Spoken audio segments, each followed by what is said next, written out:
Chapter 1786. Xianxia smiled knowingly. I didn't want to say it first, but I really don't want you to go astray and waste natural resources. The white-clothed girl suddenly raised her voice and said in a panic, "Don't say it, don't say it. I'm scared of you. I'll just practice my sword diligently in the future." Even Chai Qing-shan and Li Yibai were confused. Was she trying to trick them? Just as Shan Yi had said, she had done everything Chai Qing-shan wanted her to do. No matter what sword she practiced, her aura had increased a little. In fact, she had been improving almost every day. However, Xianxia, an outsider who had met her for the first time, could see the clues at a glance. Perhaps it was because Chai Qing-shan was a sword Dao grandmaster, or perhaps it was because this celestial master of Mount Longhu was indeed an immortal. Xianxia asked curiously, "Can I know the reason?" The white-clothed girl blushed. "Don't ask. I won't say it." The girl glared at her master and senior brother, Li, who were about to get to the bottom of the matter. She said angrily, "I won't say it even if you beat me to death. In short, I'll practice my sword diligently in the future." Xianxia smiled. "I was wrong earlier.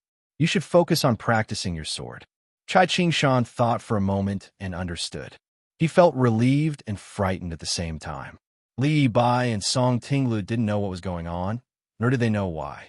They were like two outsiders and felt helpless.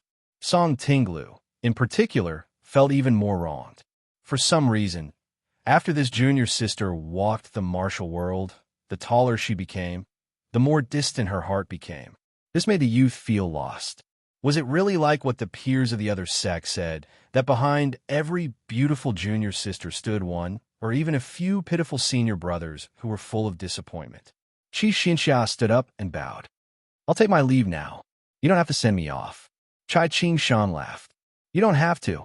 Just send me to the sect gate." Li Yibai smiled. "That's right." Xianxia was stunned and didn't insist. The three of them walked side by side, with Shan Yi and Song Tinglu following behind them. Li Yibai, who was already familiar with Xianxia, asked softly, "Are we going back to Mount Longhu next?" Everyone knew that Mount Longhu was in trouble both internally and externally. First, the imperial court let Mount Qingchang Taoist Wu Lingsu and Mount Longhu Taoist Mansion jointly rule the world, breaking the situation where only the Taoist Mansion had the surname of the imperial court. Then, the father and son Taoist master ascended together, and Zhao Shituan died mysteriously. None of the older generation of Taoist Mansion survived, especially after the battle outside the Imperial Astronomer's Gate. The king of Bailiang, Su Fengyan, hurt the foundation of Mount Longhu. After that, Mr. White Lotus disappeared, leaving only Zhao Ningxin to return to Mount Longhu alone to preside over the overall situation. However, at the same time, the leader of the purple-clothed mountain, Xianyuan Qingfeng, appeared in the neighboring Mount Hui and Mount Wudong, which had been fighting for the Taoist ancestral court for hundreds of years, became more and more popular. In the eyes of outsiders, the several respected Taoist priests of Mount Longhu focused on cultivating the mind instead of cultivating the strength. Coupled with their awkward identities, Mount Longhu's reputation had fallen to the bottom. If Xianxia could return to Mount Longhu to help Zhao Ningxin preside over the overall situation, there was some hope for this Taoist holy land to rise again in the imperial court and Jianghu. However, Xianxia's answer was unexpected. This humble Taoist will first make a trip to Earth Lung Mountain, then directly to Wudong's Little Lotus Peak. I want to see that little Taoist boy called Yu Fu and find out if he's really that person. This humble Taoist also wants to go to Bailiang to see one of my senior brothers. I want to know why he stayed there. After that, I will return to Mount Longhu to concentrate on cultivation. Chai Qing-shan grunted in agreement. That's good too. It just so happens that I also want to make a trip to the Northwest Pass. Sir Qi, when are you leaving? Let me know and we'll go together. Xianxia smiled. All right.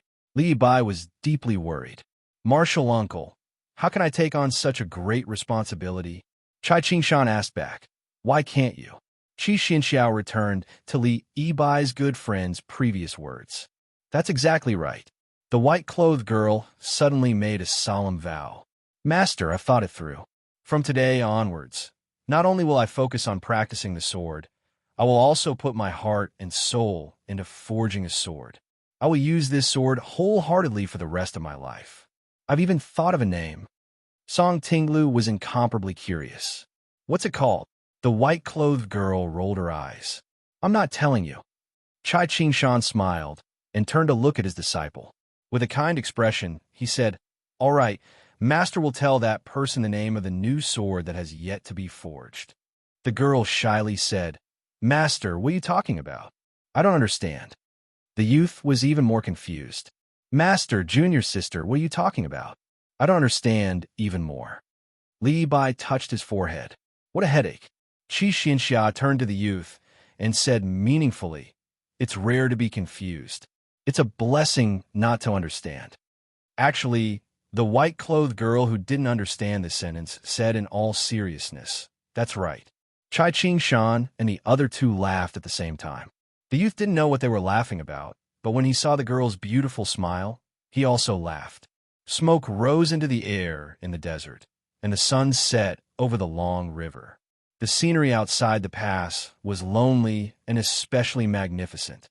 In an elegant and quiet courtyard in North Jade City, a young man squatted on the steps and basked in the sun. The warm winter day made people drowsy. A young woman with her eyes closed the entire time was putting winter pickles in the corner of the wall.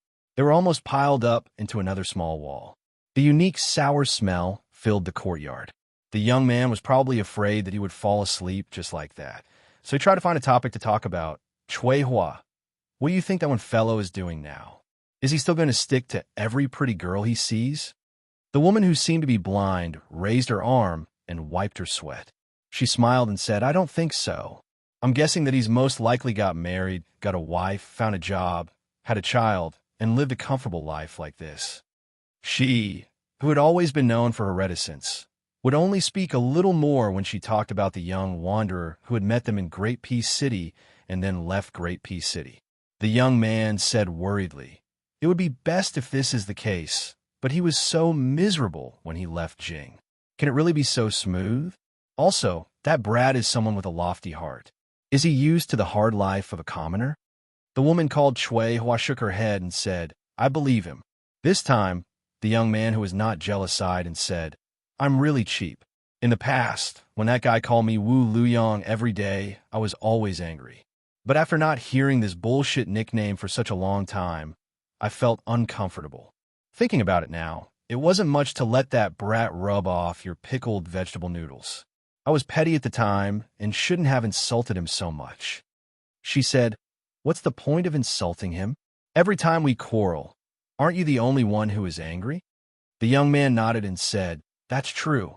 Then he said angrily, Su Fingyan is good at fighting when Busheng is good at quarreling. No wonder the two can be brothers. The woman said softly, They are brothers in hardship. The young man unconsciously imitated that when Busheng's signature action and dug at his pants. I'm also slightly depressed. The woman who had her back to him and did not see this scene, but understood, frowned. She complained, Don't learn the good, learn the bad. The young man snickered and raised his head to look at the sun. He didn't know where that guy was. Was he also basking in the sun with nothing to do? He muttered to himself, Strange, strange. Demon Head Zhu is such a proud freak. Didn't he say that no one other than Dong Tai is a match? He's actually willing to be that Su's hatchet man. I heard that Grandpa Jian also told that guy about his life's work. He wanted that Su guy to help him achieve his wish and practice those 2 or 3 sword moves. Our ancestor said that those sword moves are not the sword of the human world. Even if Ancestor Lu was alive, he might not be able to use them. What's even more infuriating is that Aunt Nayland is already so old, yet she still wants to be surnamed Su every day. I feel ashamed for her. Rouge reviews, Rouge reviews, Rouge reviews, Rouge reviews, Rouge reviews, Rouge reviews, Rouge reviews, so what? How many years has it been? Even if she looks like a 30-year-old woman, so what? Does Aunt Nayland really want to eat young grass? Alas, I'm at my wit's end. Uncle Xie and Baldy Chui aren't any better. Ever since they exchanged pointers with that guy, he's been calling himself the King of Baliong. My ears are getting calluses. I think if this goes on, these guys will become more Baliong than the native Baliong people. The door was suddenly pushed open. A beautiful woman who was gnashing her teeth stood there. She put on a fake smile and said, "Oh, little Wu, you're worrying about the country and the people again. Aunt Nayland is very distressed for you. It's just that we know ourselves. We're already old and faded. Don't you feel horrified just by looking at us?" The current sword crown of the sword tomb, Wu Luding, grimaced. He quickly got up and smiled apologetically. "Aunt Nayland, you're here. Why didn't you knock on the door? Why are you standing at the door? Could it be that the king of Baliong, Su Fengyin, is standing there?" The woman, whose real name was Nayland Yujin, turned her head and looked at the door. She smiled and said, "Prince, please come in. Our Wu family sword crown has been saying good things about you for a long time. Shouldn't you thank him?" Wu Luding rushed into the room and closed the door. "I'm not feeling well. I refuse to see any guests." Chui Hua shook her head helplessly. Nayland Yujin smiled knowingly and walked into the courtyard alone. She closed her eyes and sniffed hard. She clicked her tongue and said, Yes, this is the smell, and has waited bitterly for a year." Chui Hua stopped what she was doing and turned around to look at the woman who had suffered in the Wu family's sword tomb with a smile. She said softly, "Aunt, what's the matter?" Nayland Yujin smiled and said, "Even if it's a big matter, it's better to talk about it with your pickled vegetable noodles." Chapter 1787. Wu Luding gently opened the door and said in a bitter tone, "Aunt Nayland, why are you scaring people? Be careful that I don't let Chui Hua add green onions and fried eggs to your noodles." The woman gave him a coquettish look and joked, "In this family, your words don't count." Wu Luding immediately smiled and ran behind her. "Are your shoulders sore? Do you want to rub them?" The woman laughed and scolded. "Now you know how to flatter? It's too late. You men can take revenge for 10 years, but we women hold grudges for 100 years. While Nayland Yujin was sitting in a chair and patiently waiting for the pickled cabbage noodles, Wu Luding helped her rub her shoulders. "Holding grudges is one thing, but I still have to rub them. My filial piety can be seen by the sun and moon." The young Jianguan was too familiar with this woman, so he spoke without restraint.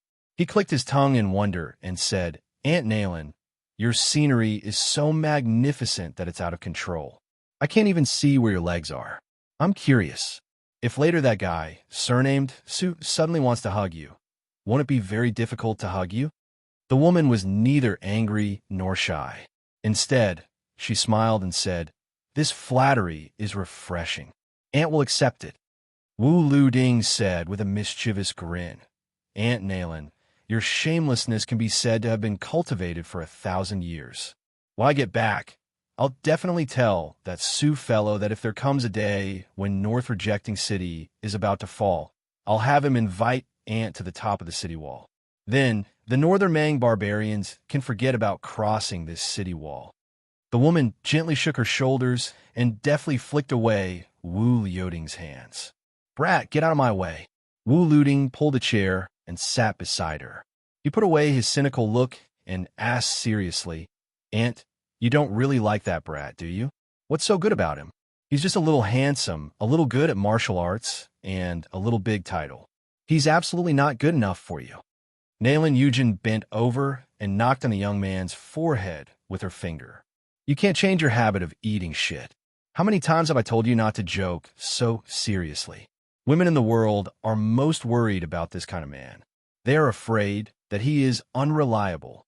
Wu Luding maliciously glanced at the beautiful scene of the woman pressing down heavily on the table. Then, he deliberately held the table with a terrified expression. "Auntie, be careful. Don't collapse the table. You have to compensate the surnamed Su." Nayland Yujin turned her head and said with a smile, "Suehua, Wu Luding secretly asked me whether you like him or secretly like Su Fengyin." Wu Luding was really terrified now. He waved his hand and said with a sad face, "Auntie, I'll kneel down for you. Please don't make this kind of joke. Suehua really won't talk to me for a whole month." Not long after, Suehua walked into the room with 2 bowls of pickled vegetable noodles. One bowl was placed in front of Nalan Yujin, and the other bowl was placed in front of Wu Luding. However, she forgot to bring him a pair of chopsticks. Nalan Yujin made a face at Wu Luding, who wanted to cry, but didn't dare to take the chopsticks. Then, she comfortably ate the noodles and added oil to the fire. Eating noodles with chopsticks is so fragrant. Wu Luding sat on the chair and looked down, not moving at all. When Nalan Yujin almost finished the bowl of noodles, Suihua asked, "Are you unhappy because I don't like Su Fengyan?" Wu Luding said firmly, "You can beat me to death." "Oh," she said indifferently. "Go get the chopsticks." Wu Luding was so excited that he almost burst into tears. He ran to get a pair of chopsticks and sat down. He lowered his head and wolfed down the noodles. Nalan Yujin put down her chopsticks and leaned back comfortably against the back of the chair. She sighed and said, "When I was waiting for death in the Sword Tomb, I wanted to leave that damn place so badly that I almost went crazy. Now that I'm out, I don't know why, but I miss that place where there are only swords. However, although I miss it, I definitely don't want to go back." Wu Luding finished the pickled vegetable noodles and wiped his mouth. He looked like he hadn't had enough. Nalan Yujin said seriously, "There's something that Su Fengyan asked me to tell you too. He changed his mind and doesn't intend to fulfill the oath that the 100 of us made with the Wu family sword tomb. Instead, he wants us to leave as we wish. If he's afraid that the Wu family will settle accounts later, it's fine.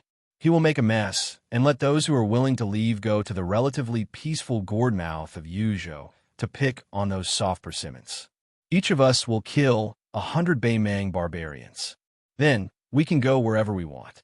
Before I came here, everyone discussed it. Now it's up to you." Wu Luding frowned and said in a deep voice, "Aunt Nalan, do you think he's playing hard to get? Or is he just trying to buy people's hearts?" The woman shook her head and said, "Su Fengyan really intends to do so. I'm sure of this. Of course, the reason why he's so magnanimous isn't entirely because he's doing good deeds.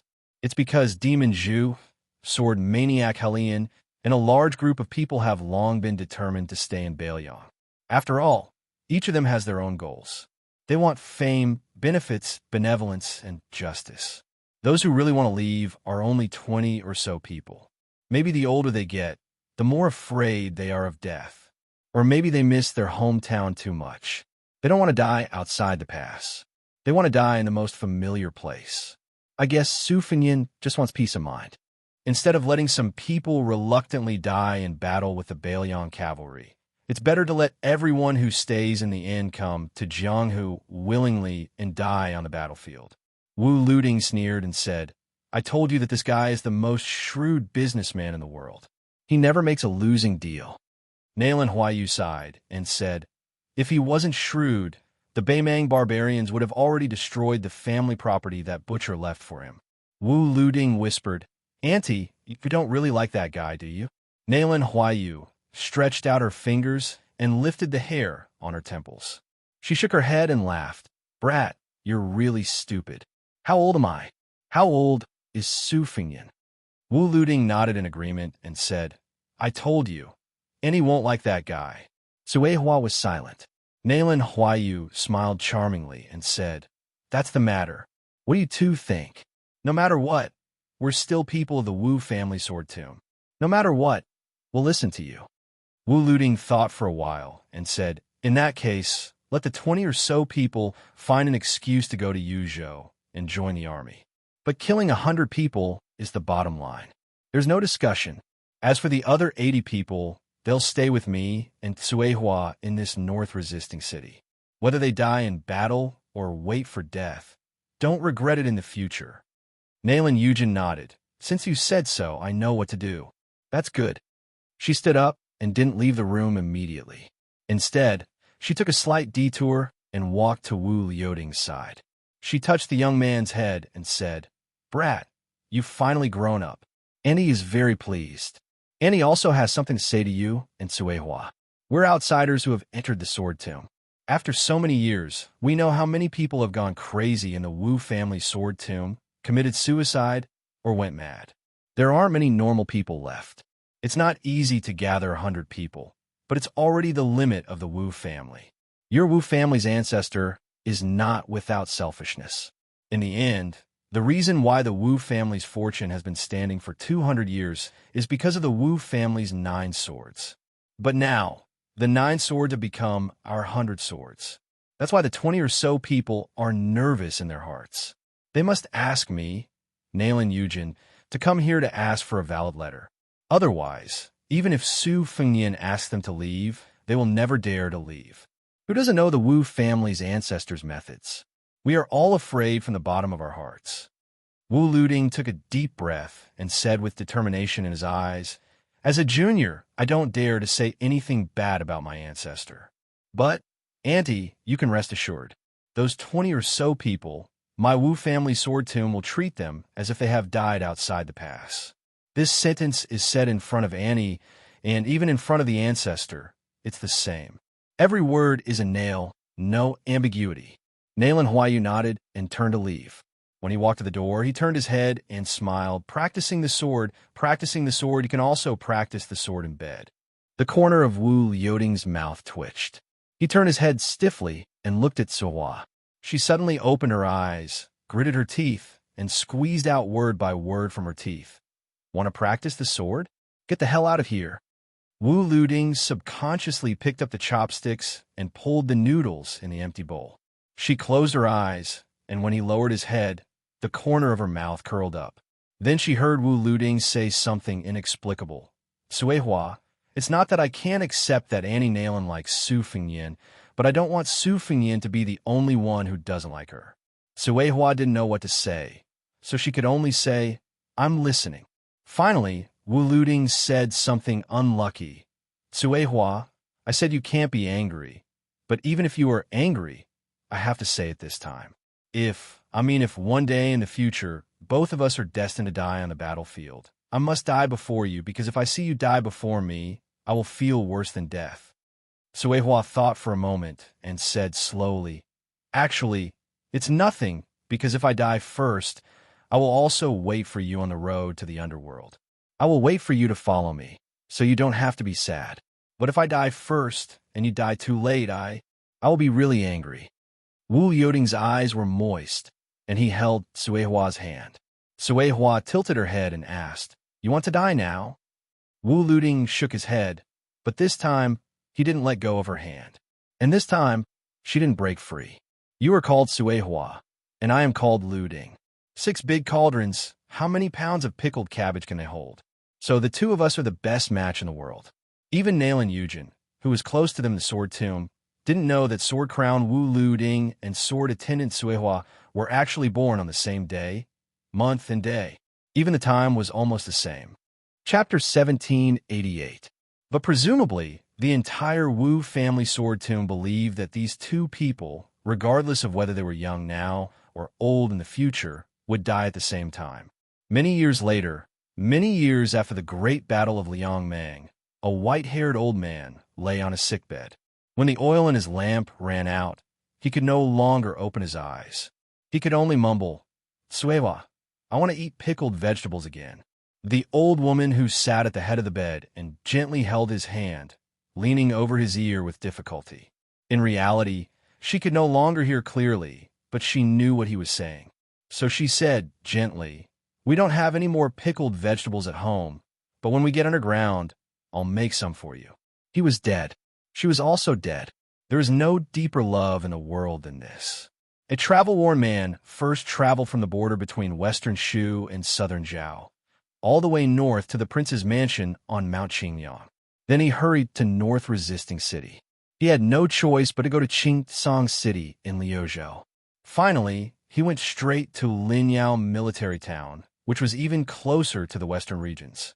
Only then did he finally find his fellow disciple, who was carrying a wicker basket and picking up cow dung. Looking at his 4th junior apprentice brother, who was much older than him, the young man heard the general story. He held back his laughter and said, "It's really been hard on you. Even my legs feel like jelly when I hear about the trekking of mountains and rivers." This inarticulate man, who had taken countless wrong paths, was Lu Huang of Martial Emperor City, who had escorted the Yin sisters out of the western region. He looked at his eldest senior brother, Groom Yu, and asked, Why have you come to northern Liang? Yu Groom hesitated for a moment, but he still decided to be honest. I might disappoint you if I tell you the truth, but I didn't come here for revenge.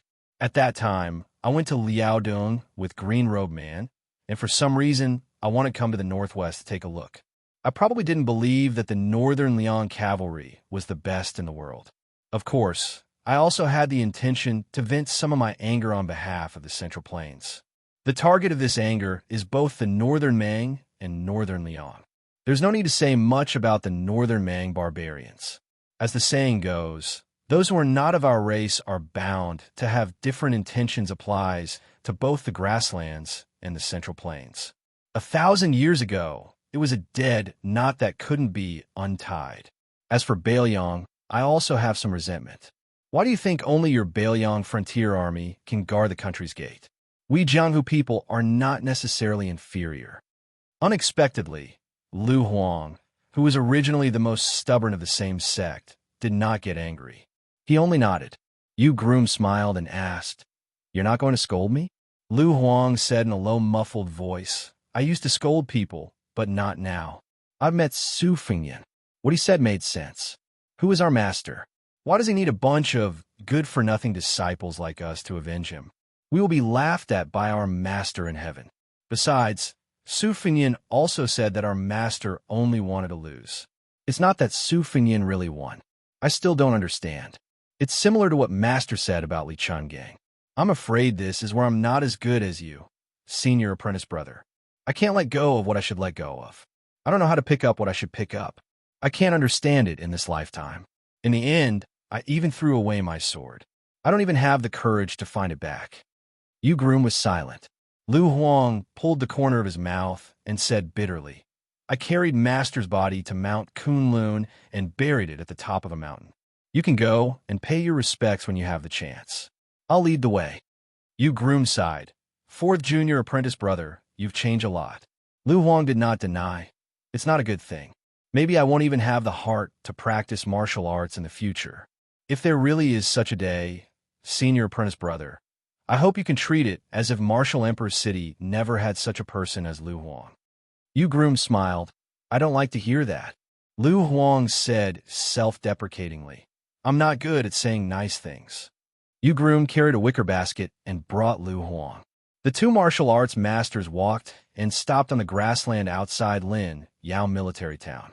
Yu Groom did not speak, and Lu Huang was a taciturn person. The two of them walked in silence. As the disciples of Martial Emperor City's Castellan Wang Xianji, they should have the deepest understanding of Jianghu.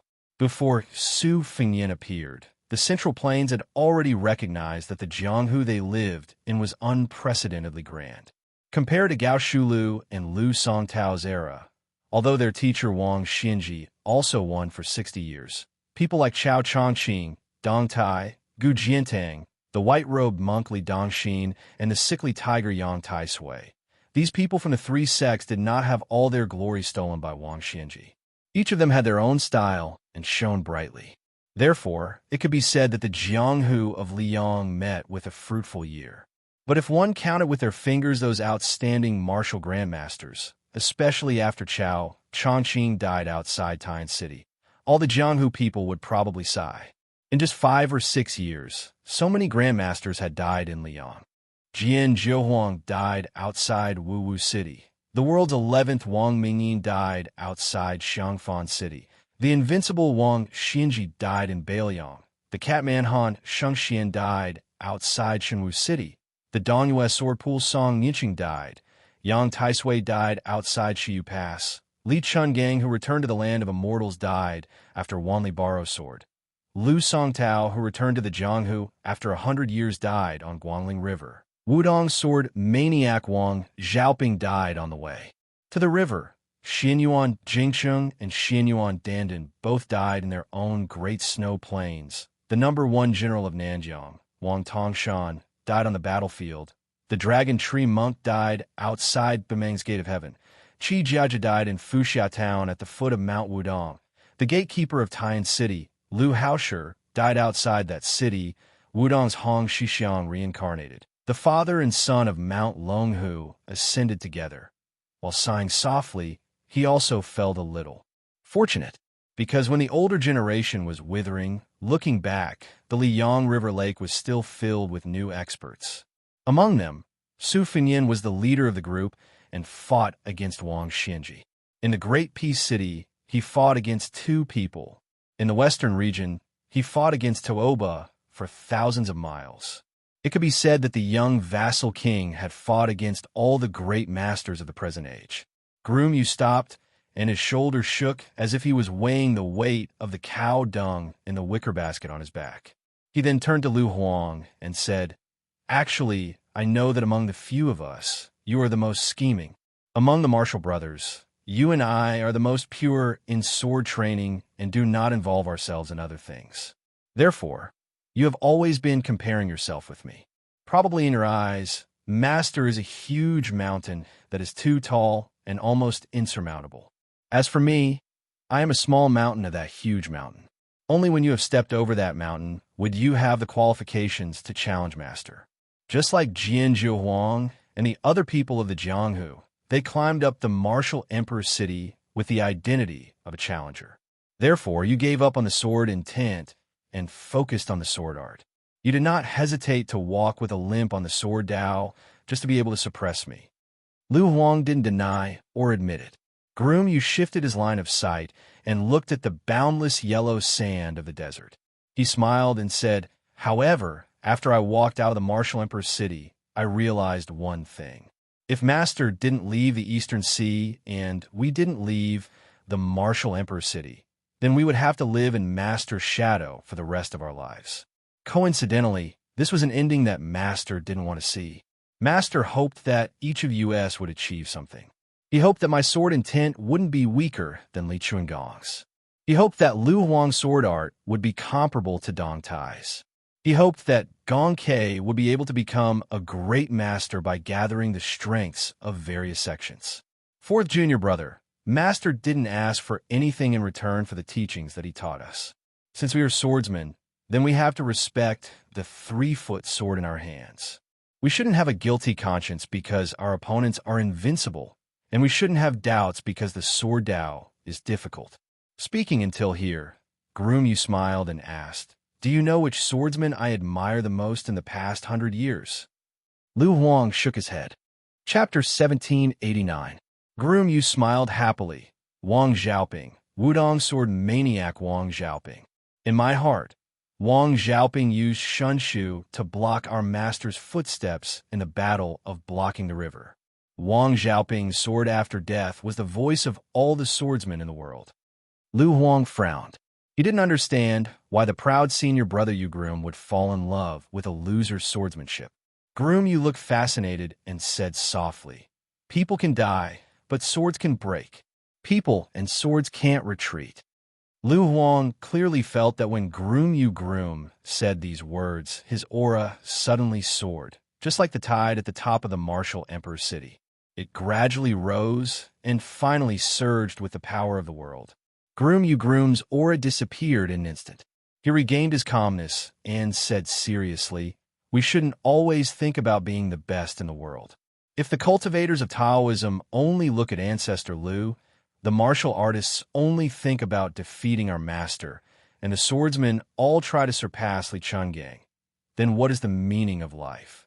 Of course, we can have such thoughts, but we can't be the only one. If our obsession is too deep, we won't be able to see the beauty of the world." Lu Huang sighed. "My sword heart is pure. I won't lose to you. My sword heart is deep. I'm not as good as you." Groom Yu smiled. "You're wrong." Lu Huang was curious. Groom Yu Groom stretched out a finger and shook it. "You're the one who's not as good as me." Lu Huang was stunned for a moment and then laughed. Groom Yu Groom suddenly looked to the north. North was Beimeng's southern dynasty with millions of cavalry. The young man smiled gently. "Junior brother, you're already in your 40s. When are you going to find a wife?" Lu Huang followed his gaze and looked to the north. He rarely joked, "I'm also worried." Groom Yu Groom was silent for a moment and said, "It's strange. Master is willing to give the greatest kindness to the people of Liang Jianghu. No matter who comes to the city to challenge him, he will be the whetstone to sharpen his martial arts. Master doesn't care about it and is happy to see it. Only Beimeng Jianghu has never shown any kindness. Even Tuoba looked down on him. That year. Therefore, I thought that one day I will fight with Bodhisattva Tuoba and let him know one thing. My master looks down on you. Bodhisattva Tuoba, you have no choice but to accept it. Lu Huang said somewhat helplessly. So you came to the northwest to pick up cow dung? Groom narrowed his eyes and said, Fourth junior brother, you don't know, but this place is vast with thousands of stars like candles. Even the artistic conception will be different if you poop in this place. Lu Huang sighed. After you left the city, you have changed a lot. Yu Groom dismissed it with a laugh. Lu Huang smiled, but I like it. The bridegroom you in the past was extremely talented. He was once called Li Chungang by his master, Wang Xinji. He was handsome and elegant. Which woman in the martial emperor's city did not admire him? But at that time, Lu Huang was never close to the groom. Lu Huang still liked the guy in front of him who carried a wicker basket and spoke vulgarly. Therefore, Lu Huang coldly snorted, Although my sword Dao is not as good as yours, when it comes to killing people on the battlefield, you may not be able to beat me. Yu Groom said carelessly. Then let's compete when the time comes? Lu Huang smiled.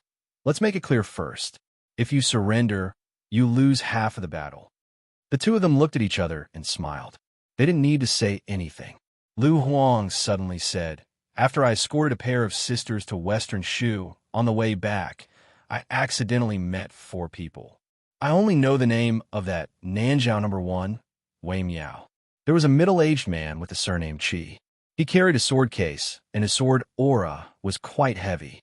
There was also a young man and woman. The woman carried a guqin and should not be underestimated. However, the young man seemed ordinary. Yu Groom said softly, I also heard that Lin Hongyuan, Ji Lu, and Cheng Baishuang came from Nanjiang's Dragon Palace. There was also a master of knife skills, Mao Shulang. The Central Plains is full of storms in the northwest. Lu Huang smiled. It's really lively. On Mount Wudong, an old Taoist named Yu Xingrui went down the mountain with a sword on his back. The chiefly Yu Fu and the little Taoist boy Yu Fu sent him off to the memorial arch of Wudong Dangxing. In a dilapidated ancient city that had appeared in countless poems, there was a person in white sitting on the low wall where foxes and rabbits roamed.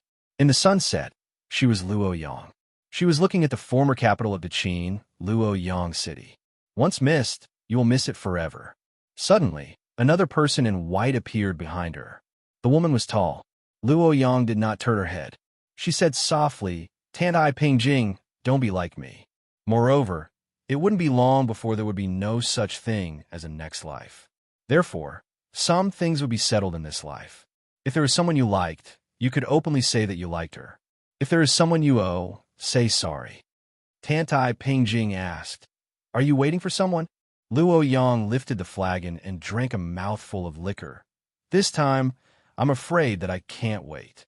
Tantai Pingjing hesitated for a moment and said, In fact, the person you liked 800 years ago is no longer in this world. Why are you waiting in the world? Luoyang narrowed her eyes and smiled intoxicatingly. Because in this life, I suddenly found that the person I like is actually in the world. If I can, I will like him for the next 800 years. Tantai Pingjing wanted to say something, but stopped. Luoyang stood up slowly and threw the wine flask to the Qi Refinement Warrior Grandmaster. He smiled and said, I can give you the wine, but I will not give my man to you. I will not give it to anyone. Tantai Pingjing originally wanted to fight. At the very least, she should say some harsh words to save her face. But somehow, in front of this domineering woman, Tantai Pingjing couldn't say anything. Luoyang looked around, as if she wanted to take a good look at this city for the last time. This ancient city was named after her by the great Qin dynasty's emperor. She smiled and said to herself, What North Rejecter city? Luoyang City sounds so nice. When I reach the border, you can change your name. Tantai Pingjing felt strange. He's willing to listen to you? Luoyang asked. Does he dare not to listen? Tantai Pingjing was speechless. That day outside North Rejecter City, Beimeng staked everything on one throw. 400,000 cavalrymen pressed the border. Su Fengnian, who was wearing a king's robe, rushed down the city wall alone with a cold saber at his waist. Jiang Yan'ai, who was wearing a white dress, climbed up the city wall and placed a red sandalwood sword case under the war drum. After taking a deep breath, she picked up the drumsticks with both hands and started to beat the drum. When the first Beimeng war drum sounded between heaven and earth. Outside the city, Su Fengnian stood alone in front of the northern Mang army. His sideburns fluttered in the wind, and his sleeves fluttered in the wind, making him look like a celestial being. A figure landed on the battlefield like a meteor. A middle-aged man, who was standing on the left side of Su Fengnian, had his hands behind his back and an ordinary iron sword at his waist. He said, "Dong Tai is here." Amidst the drumming, another figure plummeted down and stood to Su Fengnian's right. She only said her name loudly. Woyang. A man wielding a spear descended from the sky and landed heavily on the battlefield. He shouted, "Su Yambing of Northern Liang." A woman in a purple dress jumped down and said coldly, "Mount Hui Snow Meadow, Xianyuan Qingfeng." A blood-red robe flew down. Suing. War drum after war drum. Meteor after meteor fell. They lined up on the left and right sides of the young king. Suaxia Valley. Dongwest Sword Pool, Chai Qingshan. Wudong Yuxingrue. Wu Family Sword Tomb, Wu Luding. Sword Servant, Suihua. Shuesong Official, Shuesong. Dragon Tiger, Mountain, Qi, Xianxia. Martial Emperor City, Ugroom. Lu Huang. Dragon Palace, Chengbai Shuang. Nanjiang Mao Shulang. Nanjiao Wei Miao. On the line between Beimeng's cavalry and North Jibei City, 18 people, 18 martial arts masters, gathered outside North Jibei City. This had not happened in the past 1,000 years, and it would not happen in the next 1,000 years. What was invincible in the world? This was it. The sound of the Beimeng cavalry's hooves and war drums sounded so heroic. Outside the Northwest Pass, in front of the army, those people announcing their names one after another. How could they not show off the style of the Central Plains? Jiang and I beat the drum like thunder and shouted, "Kill!" She was as elegant as the king of Beimeng's concubine, Wu Su. Su Fengnian held his cold sword and said, "Kill!" Almost at the same time, all the masters on the line said the word "kill." They wanted to fight against 400,000 cavalry with 18 people. Chapter 1790. When the 8,000 Dongzhuo private cavalry moved according to the agreement, they were shocked to find that less than a tenth of their horse stables were left. Only Yelu Chukai and Lin Fu were left, and there were 20 to 30 cavalry at their sides. It could be said to be extremely tragic. From this point on, Beimeng entered an awkward situation where all of their elite horse stables were dead, while the other side still had hundreds of Bailiang crossbowmen. This meant that in this Dragon Eye scout battle, both sides had calculated everything. Unfortunately, Bailiang was still a level higher. When the commander of the 8,000 cavalry, Agudamu, saw this scene, he was angry out of humiliation, but also a bit nervous. His Majesty the Emperor had declared that he would wipe out all of the Bailiang crossbowmen. Yet the outcome was so unexpected. Like this, if he dared to let go of a fish that escaped the net today, he might not be able to bear the consequences. This valiant cavalry general, whose name symbolized vastness on the grasslands, roared angrily. He had those black crows and black foxes slide past the edge of his cavalry formation, and then began to chase after those Beimeng crossbowmen, who turned their horses around at almost the same time. If it was a normal battle between the grassland's main light cavalry and Bailiang's crossbowmen, no matter how great the disparity in numbers was, relying on the crossbowmen's Bailiang horses, it would be extremely difficult to intercept and kill. However, today, the crossbowmen could be said to be truly an arrow at the end of its flight. Their crossbows had no arrows, and their horses were tired. They had long pulled out their blades to kill the enemy. As such, these last seeds of crossbowmen who had penetrated deep into the Dragon Eye's hinterland, in front of the 8,000 cavalry who were full of vigor, were not something that they could escape just because they wanted to. Agudamu set up a giant oxhorn bow that didn't conform to the northern Mang cavalry structure, adjusting his breathing and aim while riding on the continuously rising and falling horseback. The bow was pulled back like a full moon, and with a pung noise, the arrow's momentum was like rushing thunder, shooting through the back of a wandering crossbowman. The force behind the arrow was ferocious, to the extent where not only did the entire arrow pass through his body, it also almost struck a second rider's back. A good Imu who still hadn't had his fill smacked his lips, trying to find a certain young face among the wandering crossbowmen. With a loud and sinister laugh, he said, "Boys, whoever can cut off the head of the wandering crossbowman Captain Lee Hanlon, this old one will immediately make him a 1,000-man commander." The sound of horse hooves, dust flew into the air, and the laughter of the grassland cavalry whistled through the air. As the number 1 cavalry commander under Dong Zhuo's command, even though his status wasn't as high as the other 2 Dong Zhuo infantry commanders, after hanging out with Fatty Dong, who used to be the great king of the southern courtyard for a long time, a good Damu, who came from an ordinary background, was promoted to a commander after accumulating battle contributions. He had also seen many great scenes, to the extent where he even had the fortune to meet the emperor in the king's tent.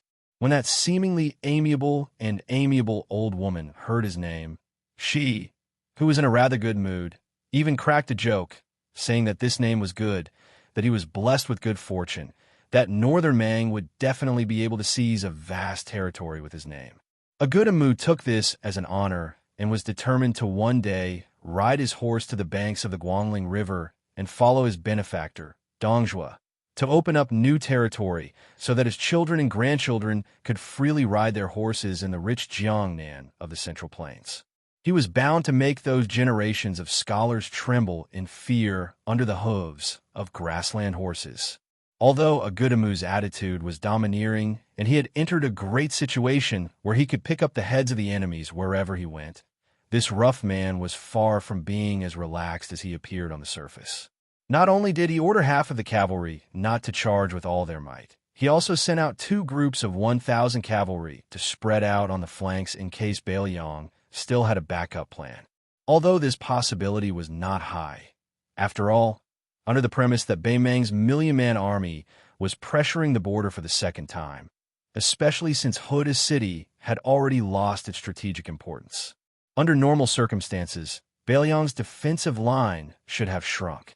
It had to be known that in the first great battle of Liangmang, not a single soldier from Bailiang had entered the Longyan Plains.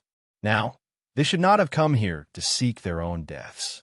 However, as one of the main generals of the Dong family army, the battle that made a good Amu famous was when he followed Dong Zhuo in the early years to fight a series of elusive raids. At the time, he had beaten the Liang army, which had the advantage at the time, to the point that they were unable to make ends meet. This directly led to Liang annexing the 8 kingdoms of spring and autumn, when their momentum was at its peak, to the failure of the first battle outside the Great Pass, where they almost broke through the Bei Meng court like a hot knife through butter. Dong Zhuo, with the strength of 1 man and 1 army, turned the tide. From then on, he was seen as the most handsome eagle by the people of the grassland and had a meteoric rise in the southern court. Therefore, a good No, who had been influenced by what he saw and heard, knew better than any other Norland general the principle that all was fair in war.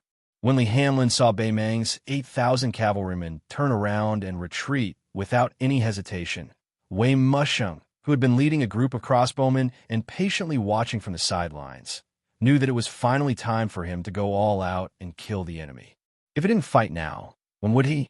Well, he brushed shoulders with Li Hanlin, who was covered in blood. Wei Musheng didn't say anything. He clasped his hands together and saluted him on horseback. As for the young lieutenant, whose helmet was nowhere to be found, he only responded with a smile and didn't say anything. This young military general, whose reputation had soared to the point where even the Northern Mang Empress had personally mentioned him, had messy hair, congealed blood, and mixed with a lot of yellow sand. The iron armor he wore was even filled with blade scars of varying depths. This young man, who had always been called the most handsome white horse lieutenant by his subordinates outside Liangzhou's 3 white horse crossbowmen, had always been called the most handsome white horse lieutenant in history. He had always been called Sun Ji and Wei Musheng, but even if both of them were put together, they still couldn't compare to him. And this young cavalry general, who had once been notorious in his hometown, suddenly turned around and looked at Wei Musheng's back. He shouted, "Old Wei, if you can't hold on, then run with me. Don't fight to the death. Don't King die." Wei Musheng didn't turn around. It was as if he didn't hear, or as if he heard but didn't want to reply. This lieutenant was only leading the troops to bring up the rear.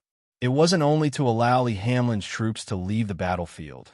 It was also to buy time for Yuan Nanting's 10,000 white feather light cavalry to rush to the battlefield.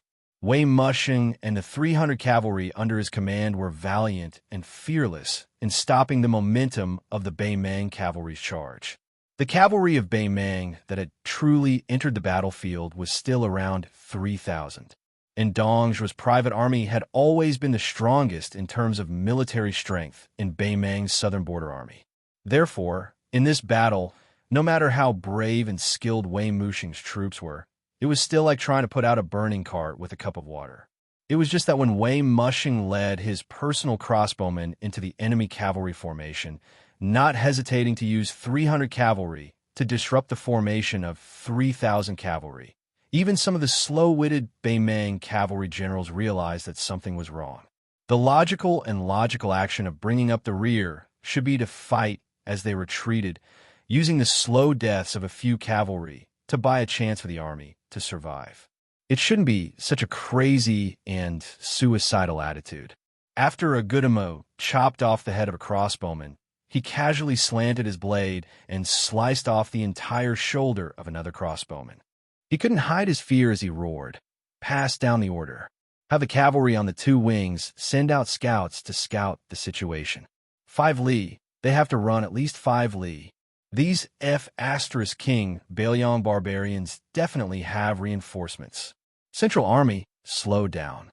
After finishing off these 300 cavalry, quickly reorganized the formation.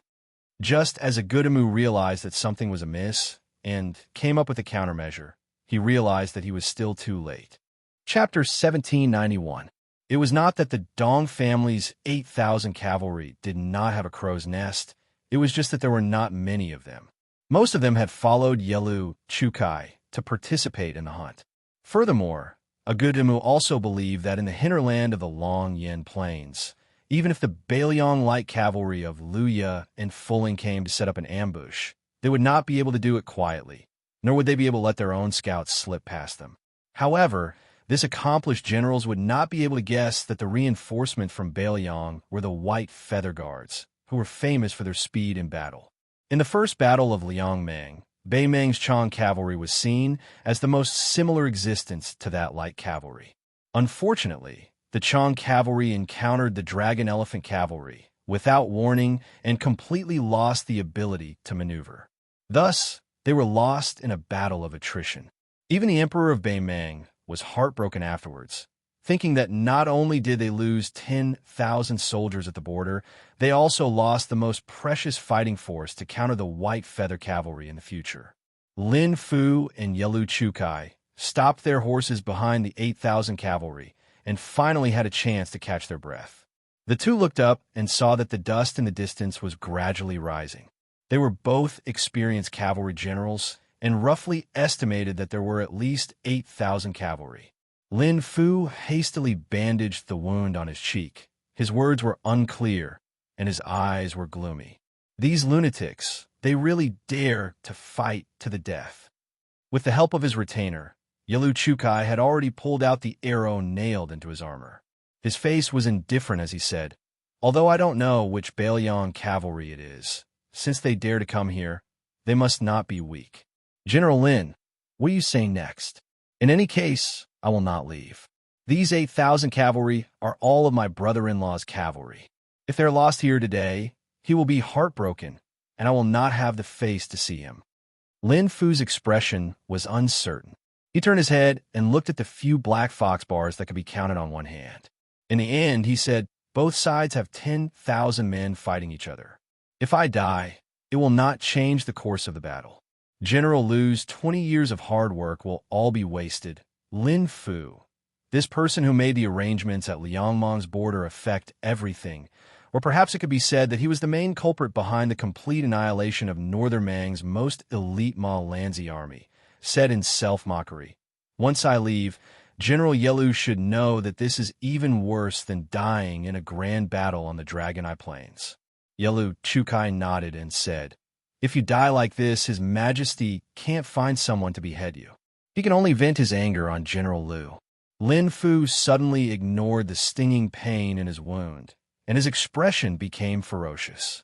If that old turtle Murong Bao Ding is willing to boldly send out his troops, together with Hong Jingyan's Ruren cavalry, it will be a great military achievement. Yelu Chukai sighed with emotion. Our Beimang's territory is too vast, and we have too many soldiers.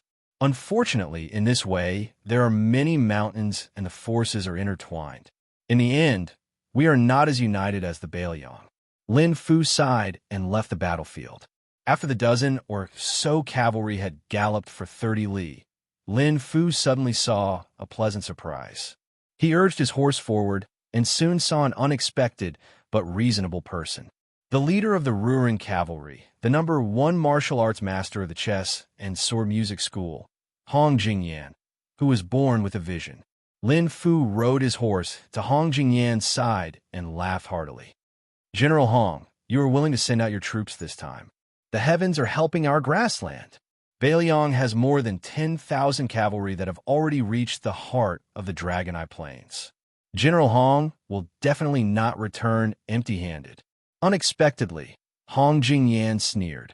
It's true that we won't return empty-handed, but it's hard to say whether we'll be collecting military achievements or collecting corpses. Do you really think that Bailiang only has the courage to send 10,000 cavalry into the Dragon Eye Plains? Lin Fu was stunned and then shocked. He was still unwilling to give up and said through gritted teeth, General Hong, have you persuaded Murong Bao Ding to send out his troops as well? If he enters the Dragon Eye Plains, no matter how many backup plans Bailiang has, they will not be able to escape death. Hong Jingyan gave a strange smile and did not comment. He led the 6,000 Ruren Iron Cavalry to the battlefield. At the same time, compared to Yuan Nanting's 10,000 White Feather Light Cavalry, the Iron Stupa had actually left earlier. This elite cavalry of Liangzhou was between heavy cavalry and light cavalry. The general leading them was one of Su Zhao's adopted sons, Qi Danghua. Dressed in heavy armor, Qi Danghua took the lead. Since ancient times, when a general went to war, there would always be a banner behind him. The banner bearers were all fierce generals in the army. Thus, they were known as the banner bearers who had the most strength. Bailiang cavalry was the best in the world. If one counted from the time, Su Xiao led 800 old soldiers out of Liaodong. The well-known banner bearer, Wang Jian, who was known as the enemy of 10,000 people, died at the gates of Quebec. Chun Xiong died in the Battle of Jianliao. This person had another identity. He was the father of the king of Shu, Chen Jibao.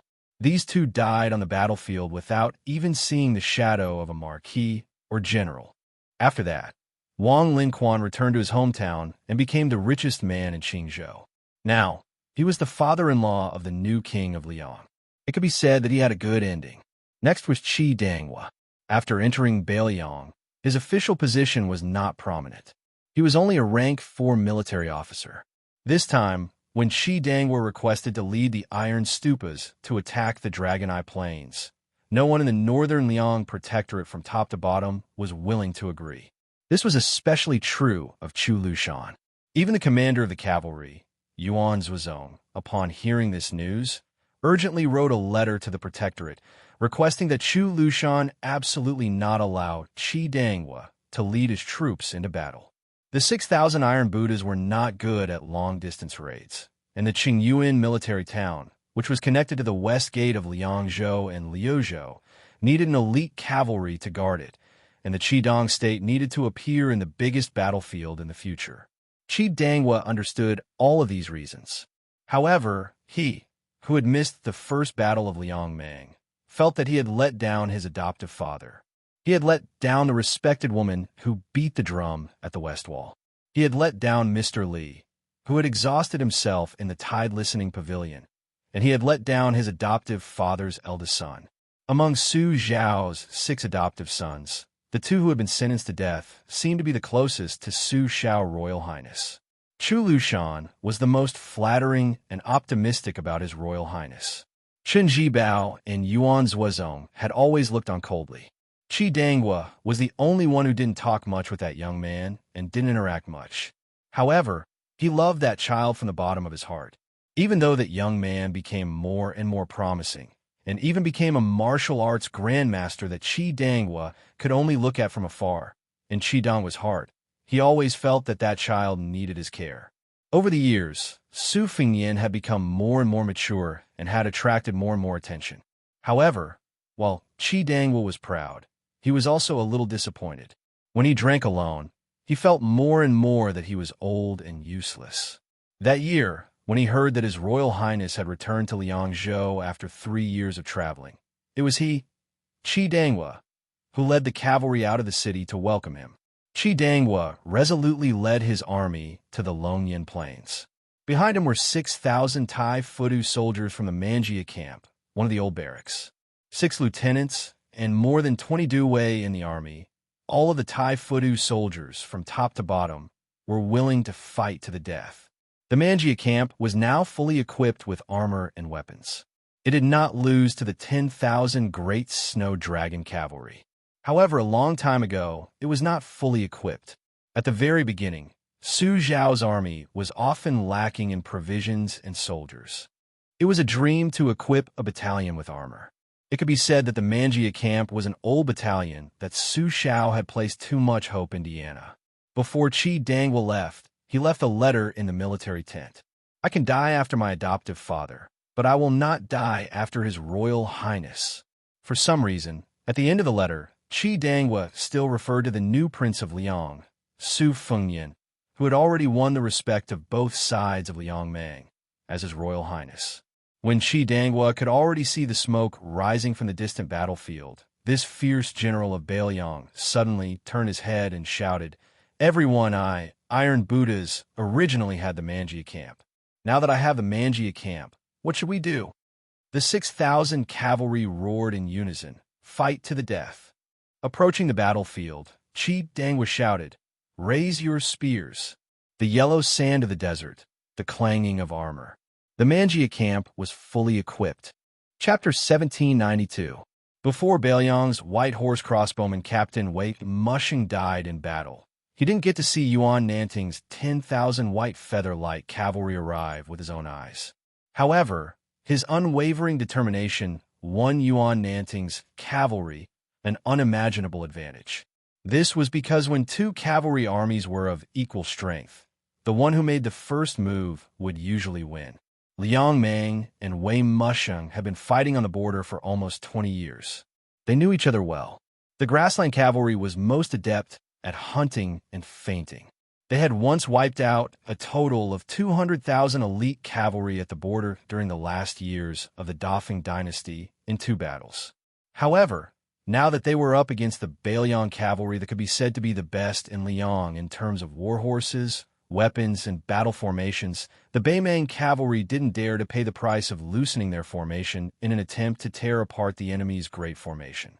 They then successfully divided the battlefield and formed an overwhelming advantage in many areas before wantonly nibbling away.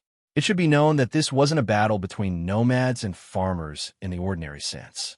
It wasn't like the Central Plains army could only rely on tall cities or heavy armored infantry formations to resist the grassland cavalry that came and went like the wind. This was a true battle of cavalry against cavalry. This was why Beimang had viewed Beiliang as a major threat for the past 20 years, to the extent that the Taiping Emperor insisted on taking down Beiliang first before swallowing up the Central Plains. One of the words of this imperial preceptor of Beimang was widely spread. As long as you grit your teeth and take down the 4 prefectures of Beiliang, the 30 prefectures of the Central Plains would be as easy as turning your hand.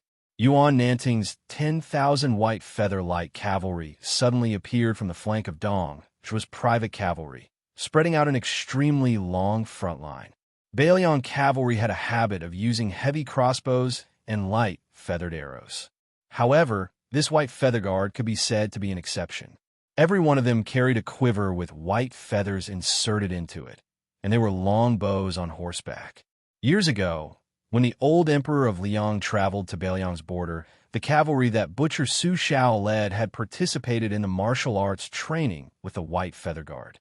It was said that when the old emperor raised his head and saw the sky full of white feathered arrows shooting towards the north, he sighed from the bottom of his heart. I never thought that I would be able to experience the scene of snow in the middle of summer. How magnificent! The commander of the Dong family's private cavalry, a good Damu, galloped on his horse, roaring repeatedly as he gave out orders, one after another. However, the number of Beimang cavalry that could truly achieve this could be counted on one's fingers. The reason why Lu Gui was able to be highly regarded by the Beimang Empress and earned the reputation of being half of Su Shao was because Lu Gui's cavalry was the most meticulous in battle, and it was the most similar to Beiliang's cavalry. Therefore, they would definitely win a battle, and even if they lost, they would definitely not lose a great battle.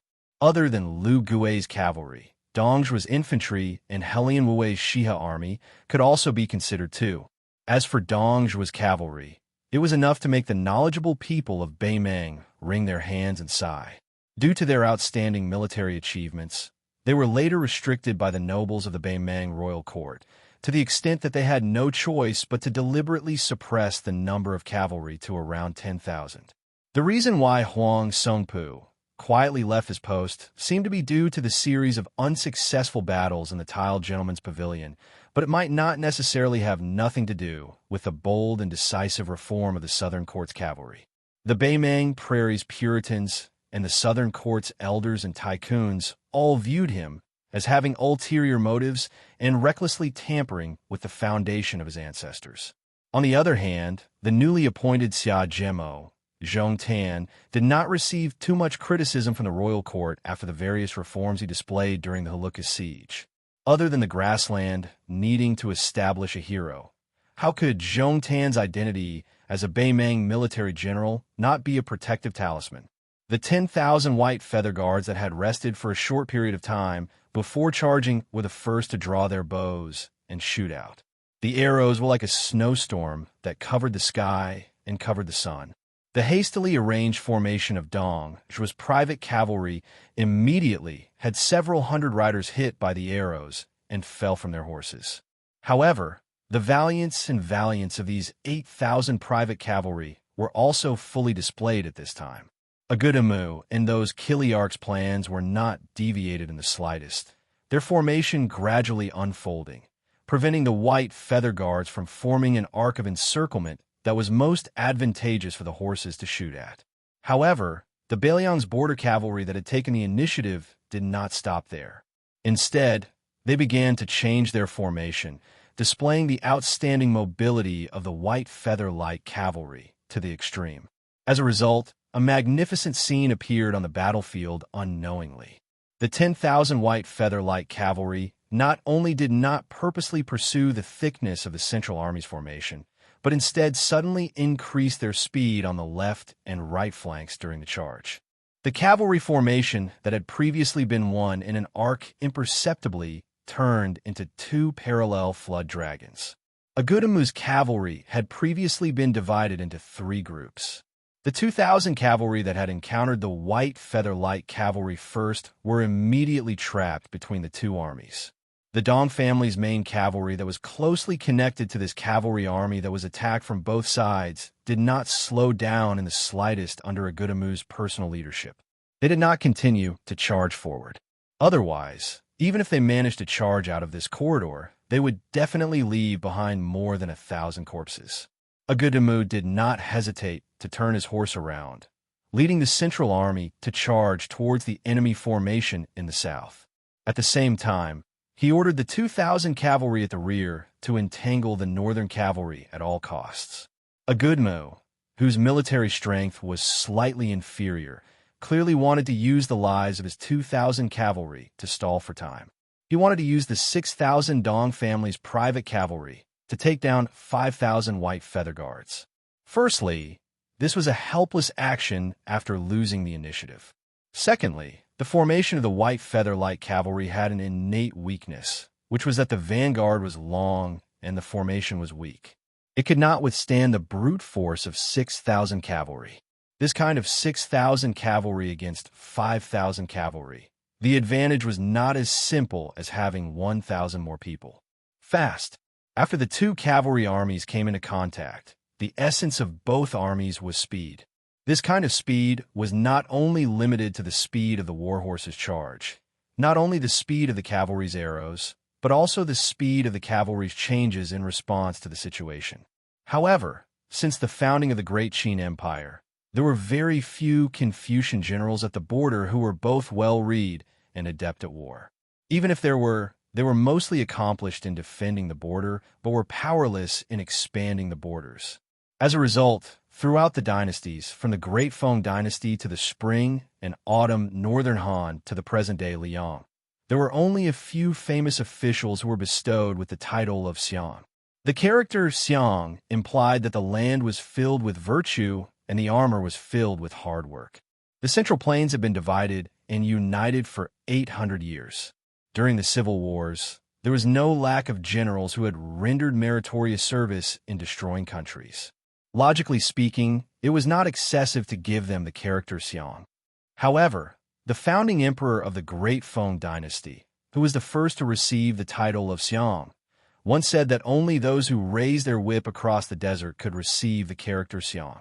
Since then, the successive monarchs had this tacit understanding. The word Xiang was hard to come by. The Great Feng Dynasty had too many bloody precedents to learn from. At its peak, the Great Feng Dynasty was said to have 800,000 horses. Even at the end of its decline, it still had 200,000 border cavalry.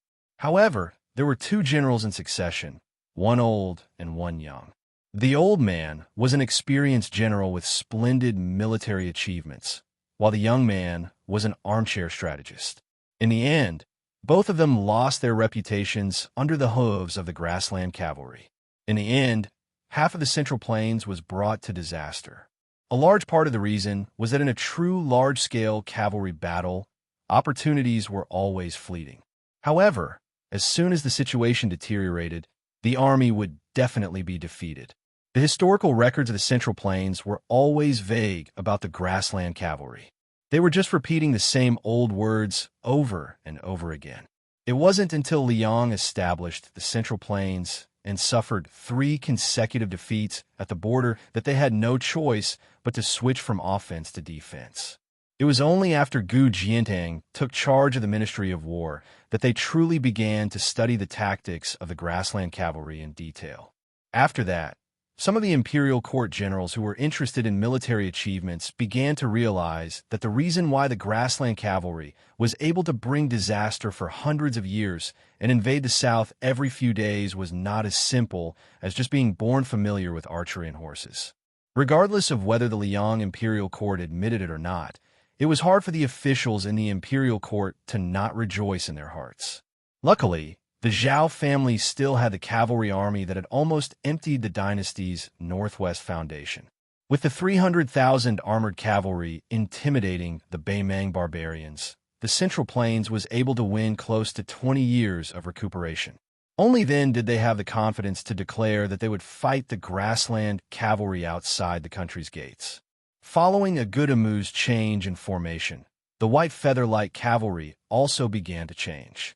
The 5,000 light cavalry in the north began to quietly split up. Half of them headed toward the 2,000 Dong family private cavalry behind Beimang, while the other half began to follow the main force of Beimang to the south.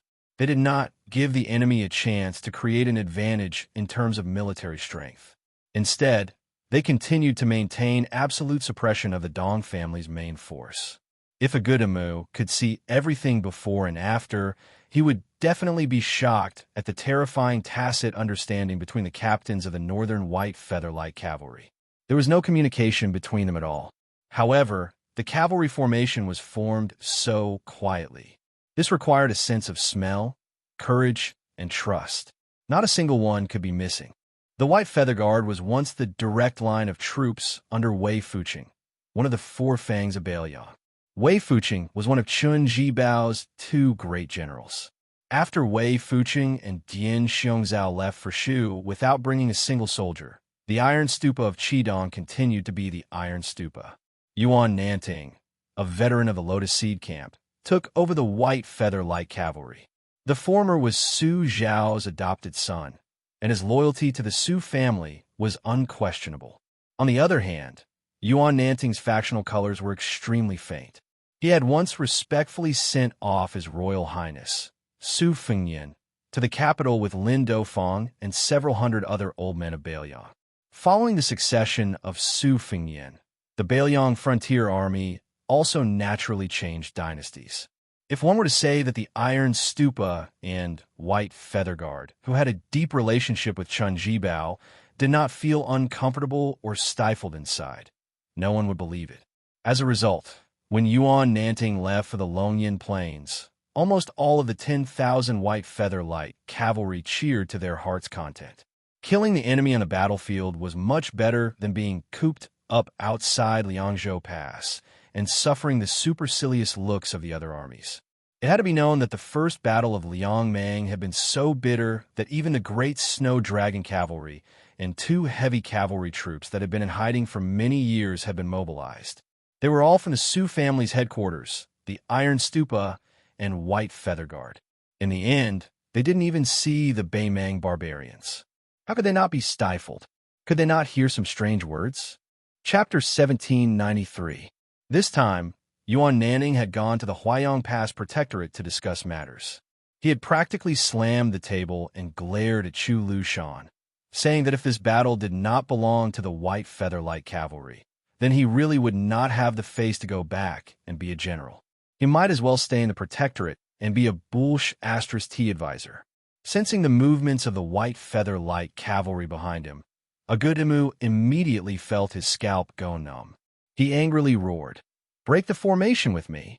Yuan Nanting, as a major third-rank general, was the same as all the other generals of the Beiliang Frontier Army. On the battlefield, they all wore the same type of armor as the soldiers. Of course, Yuan Nanting's personal cavalry was not lacking. This senior cavalry general, who was younger than He Zhonghu and the other founding members and older than Yuan Dao and the other new nobles, could be said to be a typical example of the core generals of Beiliang. He had experienced the Spring and Autumn War, or it could be said that he had emerged at the end of the war, but he could not be considered to have stood out early. His official climb was only after the Su family had been conferred the title of king and vassal in Beiliang. He had relied on the little bit of military service to climb up the rank step by step. Similar people like Wei Fuqing, Dian Xiongzhao, and Ningame were mostly like this. However, the attainments of these people in the art of war could not be underestimated. Su Zhao's words, "Any one of the Beiliang cavalry's captains can be thrown to the Central Plains to be a general of a province," were not completely joking. Under the protection of many iron armors, Yuan Nanting narrowed his eyes and looked over. The decisiveness of the Dong family's private cavalry general was somewhat unexpected. As for the response of the captains in the north under him, it was within reason. Yuan Nanning raised his arm and made a gesture. The Flood Dragon cavalry formation in the south began to bend and move towards the south collectively. However, the speed of the cavalry at the two ends was even faster. Although it seemed like they were facing the Dong family's main cavalry force and had adopted measures to avoid them, their true tactical intent was very direct and efficient. They wanted to let the 6,000 Beimang cavalry force miss their target in one spur of energy while their own 5,000 cavalry, especially those in the middle, retreated as they fought. In the end, they formed an arc and cooperated with the 3,000 White Feather Light cavalry in the north to chase after the enemy in the north. It was like catching a turtle in a jar, slowly cutting flesh with a knife, slowly exhausting the spirit of these 6,000 cavalry. In this battle of 2,000 cavalry against 2,000 cavalry, no matter who won or lost, it would not change the outcome of Dong's main cavalry force being annihilated. The White Feather Light cavalry cunningly avoided battle. Agudemu, who wanted to end the battle quickly, gnashed his teeth in hatred but could do nothing. The feeling of not being able to hit the opponent despite using all his strength was simply maddening. It was not that the opponent was not strong enough and was afraid to fight, but that they were too fast. All of them were Bailiang B-class warhorses.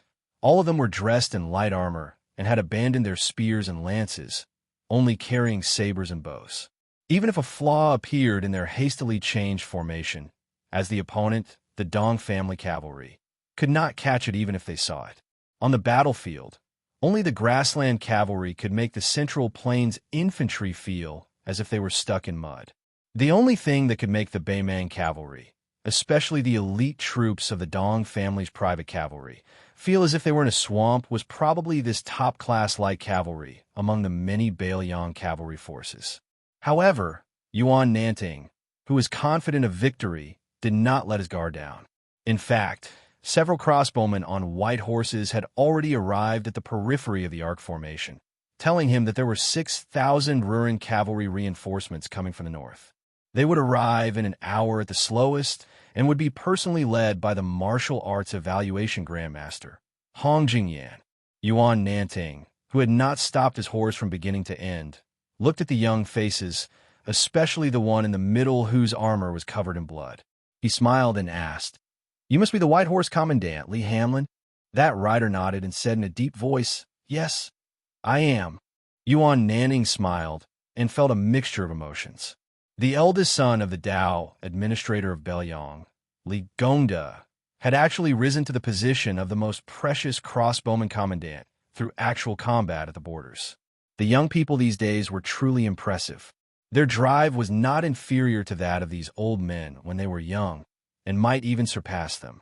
It must be known that these old men were barefooted and were not afraid of wearing shoes. Therefore, they were not afraid of anything. They would not lose out if they died, but profit if they lived. They were not like the current group of young people in the Bailiang Frontier Army. This Liangzhou's White Horse Commandant Li Hanlin, Liuzhou's General Ko Jianghuai, and Yochi's General Yu Wandao, who came from a prestigious family in the Central Plains, could be said to be people who were born with a golden spoon in their mouths. If they were in the Central Plains, they would probably spend every night indulging in debauchery, so why would they be willing to roll around in a pile of corpses? Yuan Nanning inadvertently caught a glimpse of the heads near the saddles of these three riders. As an old general who was used to seeing his fellow soldiers die in battle, he took a deep breath and said, "Commandant Li, I have already received news that Qidong's 6,000 cavalry are approaching. They will not enter the battlefield any later than Hong Jingyan's Ruren cavalry. After this, you crossbowmen can withdraw from the battlefield. Don't try to be brave. You're already the last of our Bailiang scouts. I cannot bear to see you die. Therefore, you and Wei Mushing should quickly clean up the battlefield in half an hour. If I see you all alone here after the Iron Stupa and Ruren cavalry arrive, I will chase you all out of the crossbowmen, even if you're lucky enough not to die in battle." Li Hanlin, who had cupped his fist and accepted the order, finally said in a hoarse voice, "Wei Mushing has already died in battle." Yuan Nanting was stunned for a moment and remained silent. Yuan Nanning looked at the backs of the three young riders. At that moment, a thought surfaced in the old general's mind. There were 300,000 tombstones in the back of Mount Qingliang. How could he allow the names of young people to continue to increase? Yuan Nanting turned to look at the 6 or 7 riders in his retinue. Compared to the usual valiant cavalry, there was a slight difference in their demeanor. That sort of composure was not only due to their outstanding martial prowess that they stood out from the crowd, but also because they had a distant aura of the Jianghu. Yuan Nanting smiled and said, "Experts of the Whispering Chamber, you have all heard the news. It's not good. It's that great Grandmaster Hong Jingyan who has arrived." An old man in light armor who had been meditating all this time stroked the sword at his waist and said indifferently, "In short, we can't let General Yuan die in front of us." On the battlefield in the heart of the Longyan Plains, Dongzhu's main force of 6,000 cavalry was in dire straits. The 8,000 white, feather-light cavalry that Yuan Nanting personally commanded were increasingly at ease as they constantly reaped the heads of the enemy. The 2,000 cavalry under the command of Wuya Lanzi, Yalu Chukai, were engaged in a fierce battle with the White Feather Light Cavalry. Neither side showed any signs of defeat. The 6,000 iron stupas of Qidang and the 6,000 Ruran cavalry that Hong Jingyan had left without permission met by chance and arrived on the battlefield at almost the same time. The two armored torrents clashed head-on. The Ruran cavalry wanted to save the remaining 3,000 or so soldiers of the Dong clan, so they charged straight at Yuan Nanting's 6,000 cavalry. The iron stupas circled around the battlefield of Liang Mang's two light cavalry forces on the left flank. Light cavalry against light cavalry. Heavy cavalry against heavy cavalry. The 6,000 iron stupas of Qidang were in the center of the front line. One man, one horse, and one spear led the charge. Of the 6 adopted sons of the old Prince Liang Su Shao, Chen Jibao was a dazzling figure. His military exploits were numerous, and he was the center of attention of the world. The reputation of the white-clothed war saint was obtained by stepping on the corpse of the spring and autumn armory Yi Bai Kuei. Although he had betrayed Bailiang and was a vassal of Western Shu, it did not diminish his reputation. Chu Lushan, although infamous in the Central Plains, was destined to leave his name in the annals of history. Afterwards, in the hinterland of Beimang, it was he who stopped Dong Zhuo from winning 12 battles in a row. Not only was he and the king of the Old South Courtyard of Beimang known as the Northern Dong of Southern Shu, he was also seen as the victim of Dong Zhuo, the great master of the art of war in Beimang. Yuan Zhuozong won the Battle of the Princess Tomb. Even the people of West Shu felt it was inconceivable. After the battle, historians and strategists thought highly of him. If it were not for Yuan Baixiong, the Liang army that Su Shao put together would not have had the chance to fight in the Battle of the Western Wall. Now, he would be the commander of Bailiang's cavalry. Yao Jian and Yi Shizhen were also praised by the imperial court when they were alive. They were not only outstanding scholars, but also good at strategizing. If it were not for the fact that they lost their chastity in their later years, based on their friendship with the young king, it would not be difficult for them to become provincial governors of their respective provinces. Only Qidang was not only looked down upon by the Liang imperial court and the Central Plains officialdom, but also rarely mentioned in Bailiang. He was not even as famous as Ningamei, a young and strong general. Even his promotion to the Iron Buddha was seen as a nepotism by the new King Liang. It had nothing to do with Qidang's military talent. Even the people of Mount Qingliang who were familiar with the affairs of the Su family did not think much of Qidang, a general who was brave but not astute. The thing that this person was best at in his life was probably carrying the Su flag and following behind the butcher. His greatest achievement in his life was inexplicably becoming Su Zhao's adopted son. Mediocre talent, no reputation, and little military merit. This was Qidang. Before Yao Jian and Yi Shizhen died, Chu Lushan did not want to help speak, and Yuan Zhuozong did not want to plead for mercy. Only Qidang's reverse scale spoke up. At the time, Bailiang Governor-General Chen Jibao chose to leave Bailiang alone. Chu Lushan was indifferent. Yuan Zhuozong coldly looked on from the side, and Qidang was secretly urged him to stay. But in the end, Chen Jibao did not stay. How could a person who tried to smooth things over when he should not have done so win the respect of Bailiang, which valued military merit the most? Qidang ran his spear through the chest of a centurion of the Ruran cavalry. With a furious roar, he continued to charge forward. Not only did he bring the corpse of the centurion to the back of his horse, his blood-soaked spear once more stabbed into the chest of another horseman behind him. Unstoppable. With Qidang as the arrowhead, the cavalry formation of the Ruran cavalry was like a hot knife through butter. On the battlefield on either side of Qidang, 200 cavalry from each side had been killed in almost an instant. If someone was unlucky enough to fall off their horse, they would not be beheaded like in a battle of light cavalry. Instead, they would be trampled to death by a charge from the enemy's warhorse. There was no chance of survival. In a battle of cavalry, falling off a horse meant death. 4,000 Ruran cavalry entered the formation, leaving 2,000 cavalry to watch from afar. In this vast battlefield, They seemed completely out of place. Chapter 1794. When Yalu Chukai saw this scene, he brushed away an arrow that the Northern Liang Light Cavalry captain had shot at his face. He quickly left the battlefield alone and came to the 2,000 cavalry that were as immovable as a mountain. He said angrily to the indifferent man who was watching the fire from the other side of the river, "Hong Jingyan, why did you leave us in the lurch?" The man with a pair of snow-white eyes stared at this noble relative of the imperial family and asked in return, "How did I leave you in the lurch? Were the 4,000 Ruren cavalry not saving people?" Yalu Chukai laughed in anger and pointed his sword at this martial arts master who had once competed with his brother-in-law for the title of king of the southern courtyard. "At this point, you still want to preserve your strength? What, after losing to the Bailiang cavalry at the mouth of the gourd last time, you want to rely on these 2,000 cavalry to escape?" Hong Jingyan pursed his lips. "From the beginning, I never thought that you and Lin Fu could succeed. I took the risk to come here because I didn't want you, Yalu Chukai, to die here in vain. Of course, this time, hundreds of the White Horse crossbowmen return alive, but you all died. When the time comes, His Majesty will definitely settle the score. Murong Baoding is surnamed Murong after all. He is not afraid of being held accountable. I, Hong Jingyan, am alone and weak. Although it is reasonable for me to bide my time, there are some things where reason is more important than reason. That is why I am here. Otherwise, do you think I have nothing better to do than come here to join in the fun?" Hong Jingyan stared at the exasperated, burly general and said sarcastically, "Military merits? Do you and Lin Fu have your so-called military merits here?"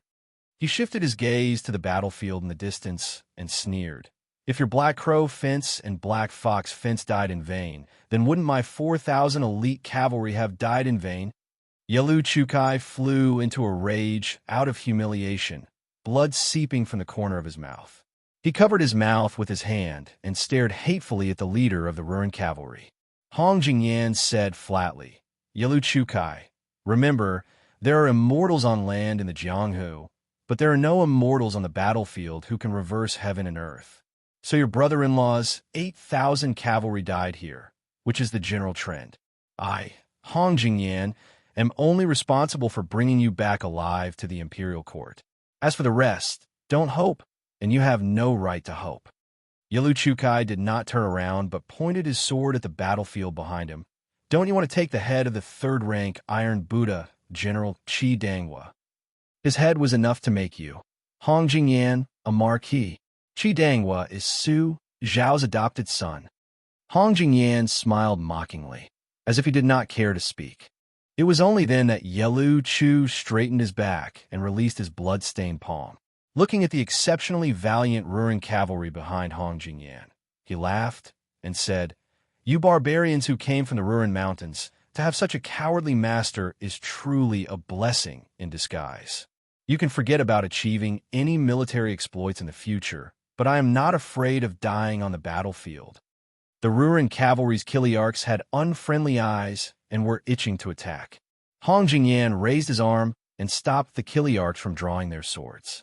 Gently holding the reins of his warhorse, he looked into the distance and smiled. "Yalu Chukai, I have to say, you are far inferior to that slippery brother-in-law of yours. He is only one surname inferior to your idiotic brother-in-law. What a pity." For some reason, Yalu Chukai suddenly calmed down. He turned his head to look at the fighting in the south, and then at the comparatively peaceful north. This young military general who was born high and mighty, as Hong Jingyan had said, this rising star of Northern Mang's younger generation, who had already become a 10,000-man commander at such a young age, said to Hong Jingyan with a calm expression, "I don't need you to save me. However, I beg you of one thing. Hong Jingyan, take away as many Dong family cavalry as you can. If you agree, then I will apologize to you for the disgraceful words I said earlier." Hong Jingyan, who was not in a hurry to make a promise, asked curiously, "Then you?" Yalu Chutsai's eyes were resolute, with a stubbornness that the men of the grasslands were all too familiar with. "My brother-in-law said that in business, one must be willing to part with capital. I will follow your 4,000 Ruren cavalry to the end." How many Dong cavalry you can save with my life? Hong Jingyan is up to you. How about it? Hong Jingyan narrowed his eyes and finally nodded slowly. Yalu Chukai turned his horse around with an indifferent expression, his back facing Hong Jingyan. He said softly, I'm a person who is about to die. There are some things that I have said, but don't take your anger out on the other men of the Dong clan. In the end, you were not willing to personally act today and did not dare to kill that Qi Dangwa. Is it not because you are afraid that in the future you will be pursued and killed by that young vassal king on the battlefield? But I feel that if it was Tooba standing here, he would definitely act. A cold, killing intent flashed through Hong Jingyan's eyes. But in the end, Hong Jingyan smiled and said, Don't worry and die. Perhaps I will personally avenge you. Yalu Chukai went to his death. As he urged his horse forward, he smiled. This young man thought of the little girl called Tao Manwu by his brother-in-law's side. He thought of the song that she often hummed. He had once tried to hum along with the little girl and her sister, but his brother-in-law had laughed and scolded him that it was worse than the snorting of a warhorse. After that, he resentfully stopped making things difficult for himself. The grass grows next year, the wild geese go and come back. The spring breeze blows this year. Will young master return? The green grass grows on the green flagstones. The azure-clothed man hums a tune from Jinling on the green flagstone bridge, whose daughter lowers her head and smiles. The yellow leaves fall this year, year after year. The autumn wind blows next year. Will my wife be here? The yellow flowers of the yellow river flow. The yellow flowers of the yellow river city bloom with yellow butterflies. Whose sun saber is in its scabbard? Yalu Chukai glanced at the battle saber in his hand that had 2 cracks. He raised his head and laughed out loud. The wild geese go and come back. I, young master, will not be returning this year. Behind him, Hong Jingyan's horse and the 2,000 Ruren cavalry remained motionless. Hong Jingyan did not care about a dead person's last words, but he cared greatly about the dead person's unintentional words. If it were Tooba, he would definitely kill Qi Dangwa today. Back then, when Su Fengyin traveled to Beimang in an out-of-body state, he passed by the Ruren Mountains. In that golden wheat field, Hong Jingyan avoided the battle. Back then, Hong Jingyan believed that his choice was not wrong. He wanted the martial way and the world to be his. He wanted both. He wanted to walk further and higher than Tooba, be it in the pugilistic world or the imperial court. Hence, there was no need for him to let his emotions affect his decisions. He wanted to fight a person who was bound to die and suffer great losses. However, Hong Jingyan did not expect that the knot in his heart that should have been undone after Su Fengyin died at Wang Xinji's hands will become more and more obstructive to his martial way realm after Wang Xinji, that old man from Martial Emperor City, failed to kill that Su guy. Hong Jingyan exhaled softly. His naturally snow-white eyes stared blankly at the blue sky. There were no clouds in the sky. This great grandmaster, who was once viewed by Beimang as having the greatest hope of surpassing Tooba, told himself in his heart that to sharpen his state of mind, he would start by killing Qi Dangwa. Hong Jingyan retracted his gaze and turned to give orders to the few Kiliarchs. He wanted the 2,000 Kiliarchs to rescue the Dong clan's cavalry that only had about 1,000 men left on the smallest battlefield. Then, they would return to their encampment. Although they did not understand, the Ruren cavalry who were born to obey orders obeyed the orders and began to charge. Hong Jingyan, who was patiently observing the situation on the battlefield, suddenly frowned. Then, he muttered to himself, It's really heaven's perception. It seems that I made the right bet. Hong Jingyan turned to look to the east and sneered. Su Fengyin, you are always going against the heavenly Tao. The heavenly Tao is on my side, not yours. Hong Jingyan gently reined in his horse and slowly advanced. There was an extremely pleased smile on his face. On the 3 battlefields, the 2,000 white feather light cavalry faced the 2,000 Dong clan private cavalry. The casualties were roughly the same, with only half of their men left alive.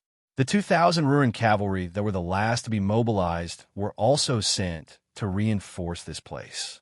On the second battlefield, The white feather-light cavalry led by Yuan Nanning had already secured victory.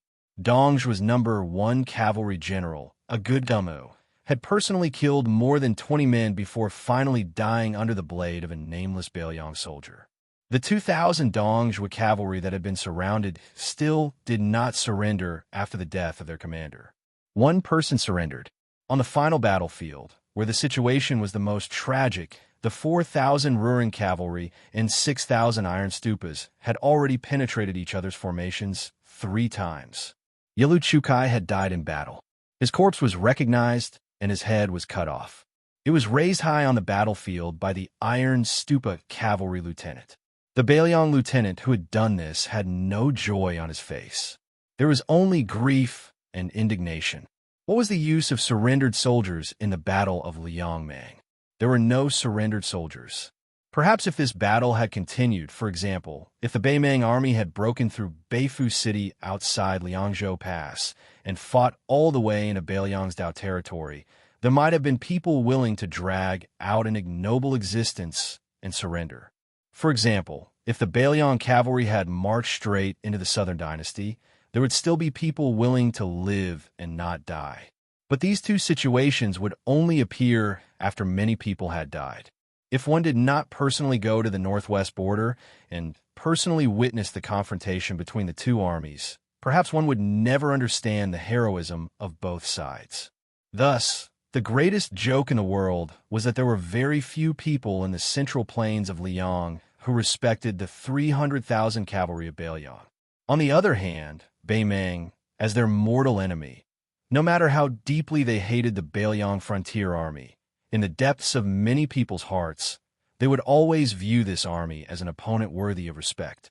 Hong Jingyan's horse leisurely galloped forward, as if quietly waiting for something. On the 3 battlefields, corpses were strewn across the ground and war horses whimpered. In the Jianghu, only those who were afraid of death would not easily die. On the battlefield, one could not be afraid of death. Chapter 1795. In a person's Jianghu, life and death were of utmost importance. Using countless corpses to create a magnificent battlefield, life and death were the least of the trifling matters. Hong Jingyan slowly appeared before everyone's eyes. He was getting closer and closer to the battlefield, where the Iron Buddhas and the Ruren cavalry were. First, there were 7 or 8 whispering chamber cavalry that had been keeping an eye on this top Beimang expert. They quickly retreated from the battlefield and galloped away. Then, there were more than 100 Iron Buddhas that charged to intercept him. After Yuan Nanting pulled out his saber from the chest of a Dongzhi cavalryman, he looked up and said to the personal guard commander who was guarding him, "Something's not right. That person should be attacking the Iron Buddhas. We have to do our best to stop him." The personal guard looked at the panting old general and threw away his blood-stained helmet. He smiled and said, "General, I'll bring a few hundred cavalry over." When Yuan Nanning was going to say something, the head of the bodyguards who had followed him for many years had already gathered a team of cavalry nearby. He turned around and grinned at Yuan Nanting. "General, to be honest, you're really old. Don't be a burden to us." Yuan Nanting bent over and said with a smile, "Bullshit." Without waiting for Yuan Nanning to stop him, the personal guard had already led a few hundred white feather-light cavalry and charged forward. Yuan Nanting wanted to follow, but he was blocked by one of the guards who stayed behind. Yuan Nanting said angrily, "Get out of the way." Although the young retainer was afraid of the general's might, he still said through gritted teeth, "The commander gave me a look. He forbade me from putting the general in danger." Yuan Nanting said angrily, "Whose official is higher?" The young man who refused to give way lowered his head and muttered, "A county official is not as good as an official on the spot. The commandant has always told us in private that on the battlefield, his orders are sometimes higher than the general's." Yuan Nanning reprimanded loudly, "Get out of the way. Do you believe that I won't make you pack up and get out of the white feather guard right now?" The young man's eyes were red as he said stubbornly, "I'm not even afraid of death. What's there to be afraid of?" Yuan Nanning was so angry that he almost unconsciously slashed down with the saber. Even he himself was shocked. He quickly put down the saber, sighed, and cursed weakly, "Bastard." Seeing that this audacious white feather-light cavalry was about to turn around and rush to the fourth battlefield, Yuan Nanting roared, "Get back here!" The young rider wanted to say something, but hesitated. The commander of the white feather-light cavalry gazed into the distance and sighed softly. "Even if it's because of my, Yuan Nanting's, selfishness, it's still good that one less person dies." Yuan Nanting clearly remembered that the Grand General had once said that he, Su Xiao, was not afraid of anything in this life. The only thing he was most afraid of was when someone saw him and said his name. This was because the person who remembered his name would remember the debt he owed when he died. He would never forget it for the rest of his life. The exhausted Yuan Nanting gasped for breath as he surveyed his surroundings. The white feather-light cavalry's battle achievements were outstanding, but there was only endless sorrow in his heart. On Mount Qingliang, the originally nameless tombstones were going to have so many new names. Yuan Nanting was suddenly startled and turned his head to look. There was a rider from the Iron Buddha cavalry that had suddenly charged out of the bloody battlefield that had yet to end. He was tall and sturdy and held a metal spear in his hand. In the yellow sand of the desert, the war horse was pitch black and the armor was dyed red. Qi Dangwa charged towards that distant rider without turning back. He knew that the Beimang barbarian called Hong Jingyan had come for him. After leading the charge to break through the enemy formation 3 times, Qi Dangwa's figure was already on the verge of collapse. Even the hand holding the metal spear had begun to tremble violently. He was facing the leader of the Ruran cavalry, who was known as the second strongest expert of Beimang. Sweat and blood intertwined on that determined face, but Qi Dangwa only charged forward. This man vaguely remembered that when he was young, his adoptive father, who was not very old at the time, had personally told him that no matter how outstanding one's physique was, no matter how astonishing one's strength was, there would come a time when one's sword and spear would be unsteady at the end of the battle. But as long as one's breath was still present, one's heart could not be shaken. When one feared death, the king of hell would come. He would immediately come knocking. Outside the battlefield, there was a young man in the Wutong courtyard of Mount Qingliang who had received an urgent report. After giving the Huayang Pass Protectorate Manor a military order that was almost strictly worded, he abandoned his horse and rushed alone to the Qingyuan military town outside the pass, where he saw the unfamiliar handwriting. And then he continued to rush north. That was the first time the young man had seen Qi Dangwa's handwriting. His handwriting was not pretty. As a young man who had served in the army and the battlefield, he rarely wrote. In the past, when a young man who had seen the letter had seen the spring festival couplets being put up on Mount Qingliang every new year, among the 6 adoptive sons of the butcher, Chu Lushan would definitely be the one who fawned the most. Yao Jian and Yi Shizhen would also give a few pertinent comments, while Chen Jibao and Yuan Zuozong would habitually not say a word. But only this man called Qi Dangwa would laugh and ask the young man His Royal Highness for a few spring festival couplets to take back to his residence. And then he would definitely not have the servants of his residence put them up. Instead, he would personally do it. Year after year, even the servants of his residence had become accustomed to it. The young man's father, that old man, had once casually mentioned his adoptive sons. He said that Chen Jibao had the most serious thoughts, Chu Lushan had the deepest thoughts, Yuan Zuozong had the most mellow thoughts, Yao Jian had the most complicated thoughts, and Yi Shizhen had the most chaotic thoughts. It was only when he mentioned Qi Dangwa that the old man laughed to himself, saying that this idiot had no thoughts at all. At that time, the young man laughed along with the old man.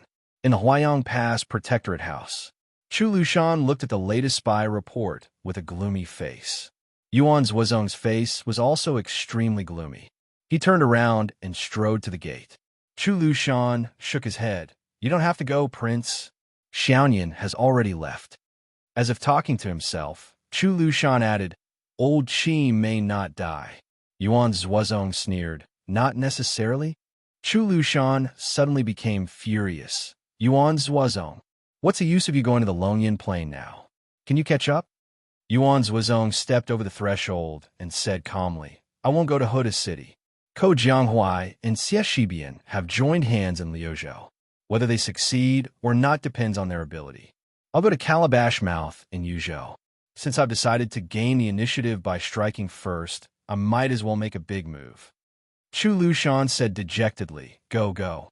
Yuan's Wuzong stopped and stood outside the gate. He said calmly, "If Huayang Pass can't be defended one day, remember that there's Beiju City in the south." Chu Lushan waved his hand. "You don't need to talk too much. I didn't think you were a long-winded person before." North of Huta City, Longyan Plain, on the battlefield, the Iron Buddha's leader, Qi Danghua, fell to the ground. His armor was broken and blood was gushing out. The 7 Whisk Water Rune's Death Knights couldn't stop that Northern Mang Grandmaster who got off his horse and walked on foot.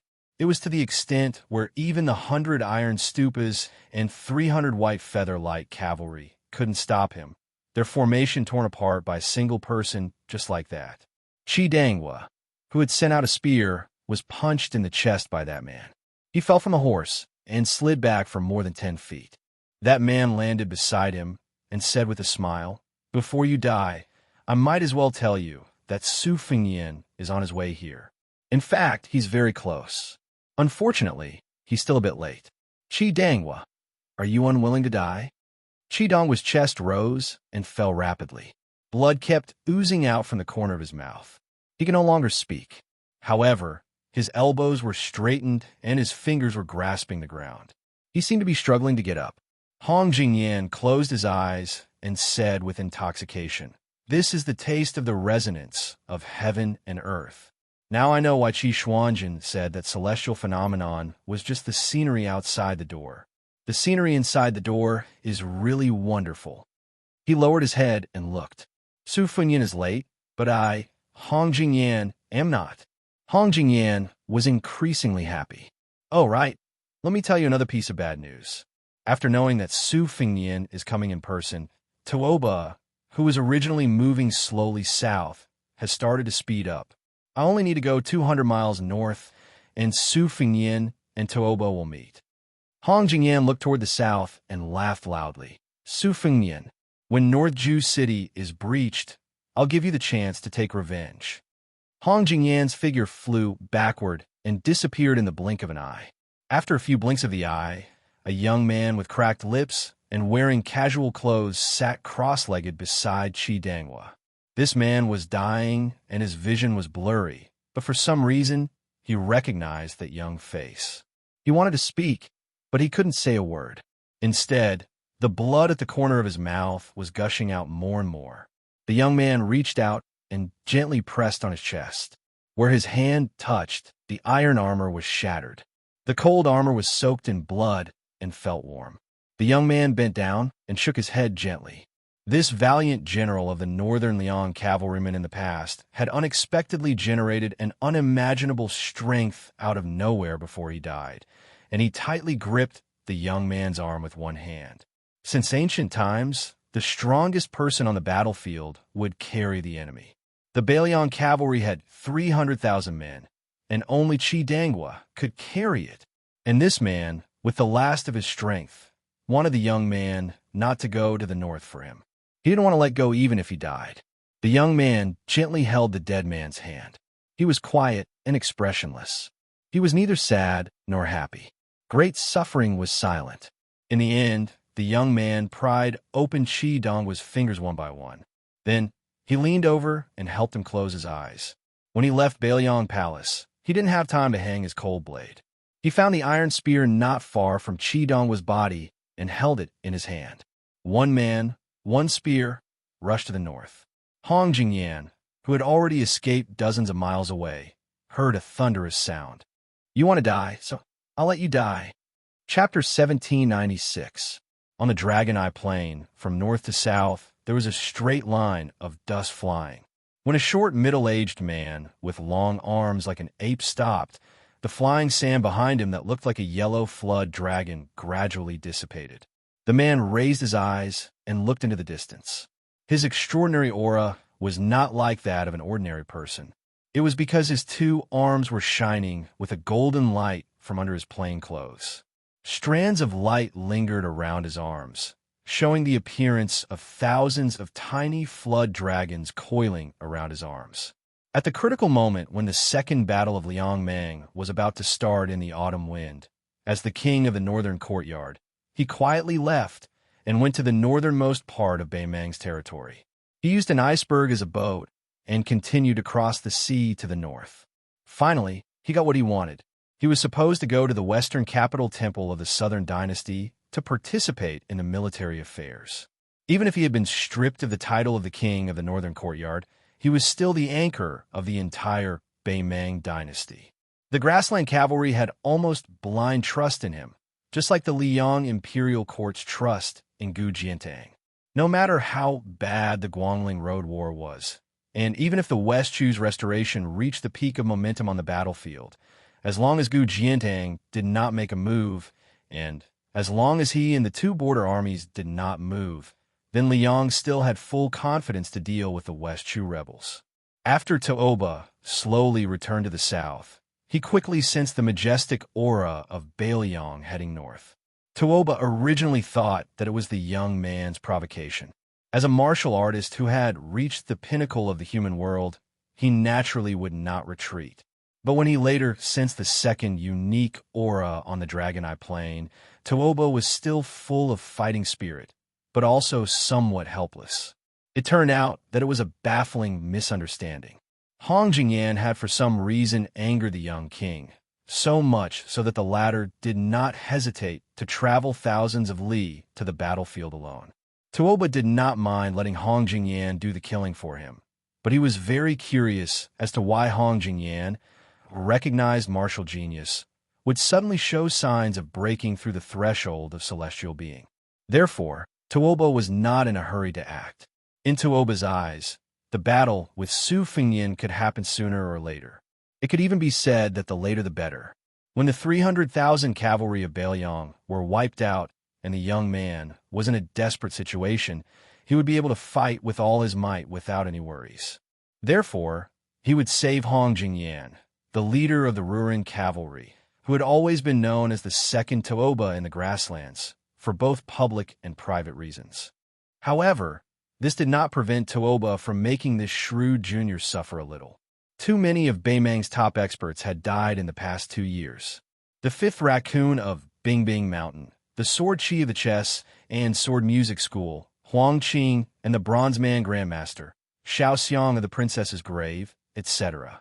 The emperor, who had always regarded the Jianghu as the maidservants of the imperial court, was deeply worried about this.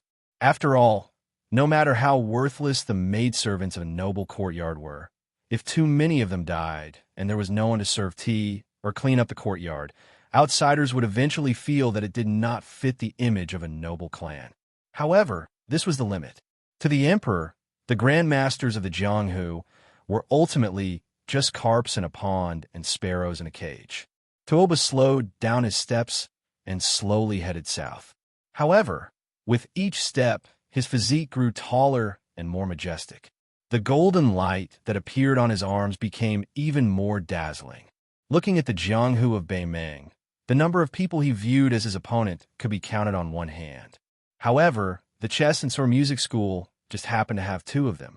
In this generation of the chess and sword music school, 2 heroes had appeared. The famous poet Huang Baozhuang had become the white-clothed demon Luo Yang for some reason. In the end, she betrayed the grasslands and went south to the central plains of Liang. It was rumored that she had been caught a glimpse of Intian City. During the battle between Su Fengyin, Chao Changqing, and Dong Tai for the peak, she did not make a move. Originally, the poet Hong Jingyan was only ranked in the 4th class. However, even with the Taiping magistrate as the imperial tutor of Beimang and the help of the crown prince's wife, Hangu, in the court, Hong Jingyan, who commanded the Ruren cavalry, was still unable to defeat Dong Zhuo and missed the opportunity to become the great king of the southern courtyard. During the Battle of Heluku, this person led his army to avoid the vanguard of Bailiang's heavy cavalry. He abandoned General Yang Yuanzhan's main army and fled north alone. As a result, the Bailiang cavalry successfully formed a pincer attack from the north and south. This even caused this Grandmaster's reputation to hit rock bottom on the grasslands. At the same time, he also lost the favor of that old woman. In the second expedition to the south, he was only able to assist the imperial tutor Murong Bao Ding as a deputy general. Hong Jingyan retreated 60 miles away and did not retreat any further. If he retreated any further, he would encounter Tuoba. Although Hong Jingyan had the intention of letting this Beimang's god of war make Su Fengyin retreat in the face of difficulties, forcing the young vassal king's state of mind to be covered in dust, if Su Fengyin really did not fear Tuoba and Hong Jingyan retreated to Tuoba's side to seek protection, then he would have shot himself in the foot. It was not easy for him to cross the threshold of celestial being, and it was highly likely that he would be forced to withdraw from the mysterious realm of celestial being perception. Moreover, when Su Fengyin faced Wang Xianji, who rushed to Beiliang in the past, even though he knew that he was no match for him, he still chose to fight to the death and not retreat, using that old monster as a whetstone. In the end, his state of martial arts reached perfection. How could Hong Jingyan not hope to use Su Fengyin, who is said to be invincible in the world today, as a stepping stone? Moreover, today he was no match for Su Fengyin, so he could retreat again. Tuoba's appearance in the Dragon Eye Plain was his biggest escape route. As long as he stabilized his state of celestial being, Hong Jingyan believed that there would be a day when he would be able to reach the level of the 4 great grandmasters. Moreover, that day would definitely not come too late. At that time, he would first kill Su Fengyin and then kill the Peach Blossom sword god Dong Tai. He would then lead hundreds of thousands of steel cavalry under his command to break through Taiyan City, cross the Guangling River, and stop his war horses at the coast of the Southern Sea. There was nothing more satisfying in life than this. After Hong Jingyan stopped, he calmly waited for Su Fengyin. Instead, his aura was like a rainbow. This was the first time in the history of the chess and sword music school that he was so eager to fight with his full strength against someone. Just as Hong Jingyan's aura reached its peak, thunder once again exploded in his ears. This time, it was not Su Fengyin, but Tuoba, who seemed to have intended to watch for a moment. Hong Jingyan, retreat another 30 miles. Hong Jingyan lost his composure in that instant. His intuition told him that Bodhisattva Tuoba's admonition was not a threat and that he should retreat quickly. However, his rationality made this extremely arrogant grandmaster of martial arts feel that he could not retreat. Suddenly, Tuoba, who was sprinting madly towards the south, let out an angry roar. Idiot! The state of mind can be lost and then returned. Do you have 2 lives? In Hong Jingyan's field of vision, a speck of light lit up, like a firefly flickering in the summer night sky, several zhang away. However, just as Hong Jingyan discovered that the firefly had suddenly turned into the radiance of the moon, it was already too late to dodge. It was actually Su Fengyin's spear that had arrived before his body. The spear was thrown out, like a white rainbow piercing through the yellow sand of the desert. This simple spear was so swift and violent that it far exceeded Hong Jingyan's imagination. As a result, Hong Jingyan's mind spun rapidly, making all kinds of calculations. In the end, he sadly realized that other than taking the blow head-on, there was no other way. Chapter 1797. If he was injured in front of Su Fengyin, Hong Jingyan knew that even Tuoba would not be able to save him unless Chao Chongqing and Dong Tai came back and worked together with Tuoba. This did not mean that Su Fengyin had reached the level where he could challenge 3 grandmasters of martial arts by himself. It was just that when martial artists of that level worked together, it was not like Chao Chongqing and Dong Tai were equal to 2 officials or 2 peach blossom sword gods. Thus, in the Battle of Great Peace City, Su Fengyin had fought 2 people alone, but this did not mean that Su Fengyin had the power of 2 Dong Tai. This was the reason why Wang Xianji had said that she could fight the world by herself. Thus, it was arrogant but not arrogant. Tuoba did not help Hong Jingyan destroy the rainbow light. Instead, he moved to the right of the ladder. His hands formed into fists, and he swung them high into the air, smashing them heavily into the middle of the metal spear. There was a violent sound like a great bell. Hong Jingyan stared blankly at the beam of rainbow light. Even after being smashed by Bodhisattva Tuoba, it did not shatter. Instead, it curved into a half-arc in the air. Countless dazzling, snow-white lightning bolts bloomed at the spot where Bodhisattva Tuoba's arms came into contact with the half-arc iron spear. Bodhisattva Tuoba stood in front of Hong Jingyan, and there were still electric lights swimming around his arms like thousands of silver snakes. That metal spear did not shatter after Tuoba's punch. It was only smashed to the left of Hong Jingyan. Hong Jingyan saw out of the corner of his eyes that the young person had one hand behind his back and the other hand lightly gripping the metal spear. He was standing 300 zhang away. The metal spear was too heavy and trembled in the young person's hands. Hong Jingyan's heart dimmed. It turned out that the difference of one step was still the difference between heaven and earth. He could clearly see all the details and could even count how many times the iron spear trembled after the young man took it. But he could see, but he could not catch it. It was the same for the first spear, and it was the same for the second spear. It was rumored that Su Fengyin could kill anyone below the level of Earth Immortals with a single move. So it was true. Tuoba said indifferently, "Don't tell me that you, Hong Jingyan, can only bully opponents whose cultivation is lower than yours in this lifetime? If that's the case, then I'm really disappointed. Even if you cross the threshold of heavenly being in the future, let alone Su Fengyin, as long as a newcomer becomes an Earth Immortal, even if it's only for 1 or 2 days, they will still be able to defeat you, Hong Jingyan." Hong Jingyan's eyes lit up, and he said in a low voice, "You're saying that Su Fengyin only wins in the word power?" Tuoba stared at the young person and nodded. "This person has fought with Wang Xianji and me and won. In the Battle of Great Peace City, Dong Tai and Chao Chongqing purposely teamed up and helped him increase his morale. It can be said that his power is unmatched. You lost just now? There's no need to be surprised." Hong Jingyan smiled, and his depression was swept away. He looked at the young vassal king. "No wonder you clearly had the upper hand after that spear, but did not continue to fight." Bodhisattva Tuoba shook his head and said, "You're wrong. He wants you to stay in the Dragon Eye Plains.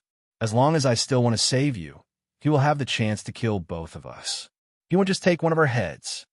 Hong Jingyan's face darkened. "Good. Then I'll give up the realm that's within my reach." In this way, the tables had turned. "Are you really willing to exchange a life for a life?" "I don't believe it." Hong Jingyan was worthy of being one of the top grandmasters in the world. He left when he said he would. More accurately, he was running for his life. As long as the opponent chose to chase after him, and Tuoba did not have to divide his attention to save people, then it would be Su Fengyin's turn to multitask. He would leave an opening for Tuoba, who was fully focused. As Hong Jingyan decisively retreated, Su Fengyin and Tuoba started to move north at almost the same time. The three gradually formed a triangle on the Dragon Eye Plains, their figures as fast as 3 gusts of wind. Su Fengyin was looking for a chance to kill Hong Jingyan. Tuoba was patiently waiting for Su Fengyin to make a move. It was clear who would win. So Hong Jingyan did not believe that Su Fengyin was willing to die. But in fact, Su Fengyin's determination to kill him was so great that Hong Jingyan was scared out of his wits after the second spear thrust. Before Su Fengyin's iron spear pierced through Hong Jingyan's back, Tuoba's fist had already hammered Su Fengyin's back. His fist hammered unreservedly at Su Fengyin's back with a force that could split mountains and split rivers. Not only did this strike injure Su Fengyin's internal organs, it also added an indomitable sense of heroism to Su Fengyin's forward thrust of the iron spear. Su Fengyin shook his wrist and pulled out the iron spear that had pierced through Hong Jingyan's heart. At the same time, he crushed Hong Jingyan's chest, leaving him with no chance of survival. The ambitious and lofty chess sword and music school lost even more pieces and died just like that. The man who wanted to change the title of Lord of the Ruined Cavalry to Lord of the World died with everlasting regret. Even in death, he could not understand why Su Fengyin would really trade lives with him. He still had too many plans that he had yet to execute. He was still thinking about his agreement with Yelu Dongbed, the ambitious man. He wanted to replace the peace decree with the chess and sword music school in Beimang's imperial court. If it was possible to regret, Hong Jingyan would definitely not kill that iron-stupid general. His last thought before he died was not to hate Su Fengnian's madness, but to hate Tuoba's insidious scheming. Tuoba looked at the lonely figure that had to lean on his spear to stand firm. He sneered and said, "Hong Jingyan died a worthy death. But isn't it a pity that you, the great king of Bailiang, died here? Even if you don't feel pity, I feel pity for you. I always felt that you, Su Fengnian, should have died on the battlefield of Norjibei. Either you would have died amidst the thousands of soldiers and horses, or you would have died at my hands then." The back of the young man's clothes was soaked in blood. He did not say a word. An immortal on land was not an immortal. Su Fengnian had indeed been struck in the back by Tuoba's two fists. Although he had taken that strike into account, so he had held back against Hong Jingyan's spear and could have killed him without using his full strength. No matter how one looked at it, there was not much difference. It was just a matter of dying sooner or later. Tuoba laughed and said, "If it was me who had fought with you in the western regions last time, you might have been able to escape back to Bailiang with half your life." He looked down at his hands. The clothes on his arms were tattered, revealing the undulating golden veins on his arms. There was a fish in the northern underworld that fed on dragons. The first time he had found it, Luoyang had interfered, causing the divine weapon created by the heavens and earth to fall into the deep sea and disappear without a trace. However, it was a blessing in disguise. This time, he had obtained something even better. Tuoba raised his head and looked at the sky. "Sometimes I don't understand why you guys are unwilling to bow your heads." Tuoba frowned. "Are you waiting for someone? Huyin Daguan?" "No, I sensed his breath before I came here. He should still be near Dunhuang City. He won't make it in time." "Su Yambing? His breath doesn't seem like it. I really can't think of anyone else in Bailiang who can save you other than these two." Su Fengnian turned around and held the iron spear with both hands. He was bleeding from his 7 orifices. He looked miserable. A figure appeared beside him. He was dressed in a white robe and had the bearing of a banished immortal. There were 2 swords hanging from his waist. The difference between the two was obvious. The man glanced at him and sneered. "You're still the same as the first time we met. You look like a beggar." Su Fengnian coughed and forced a smile. "Try not to do it next time." White Fox Face. Chapter 1798.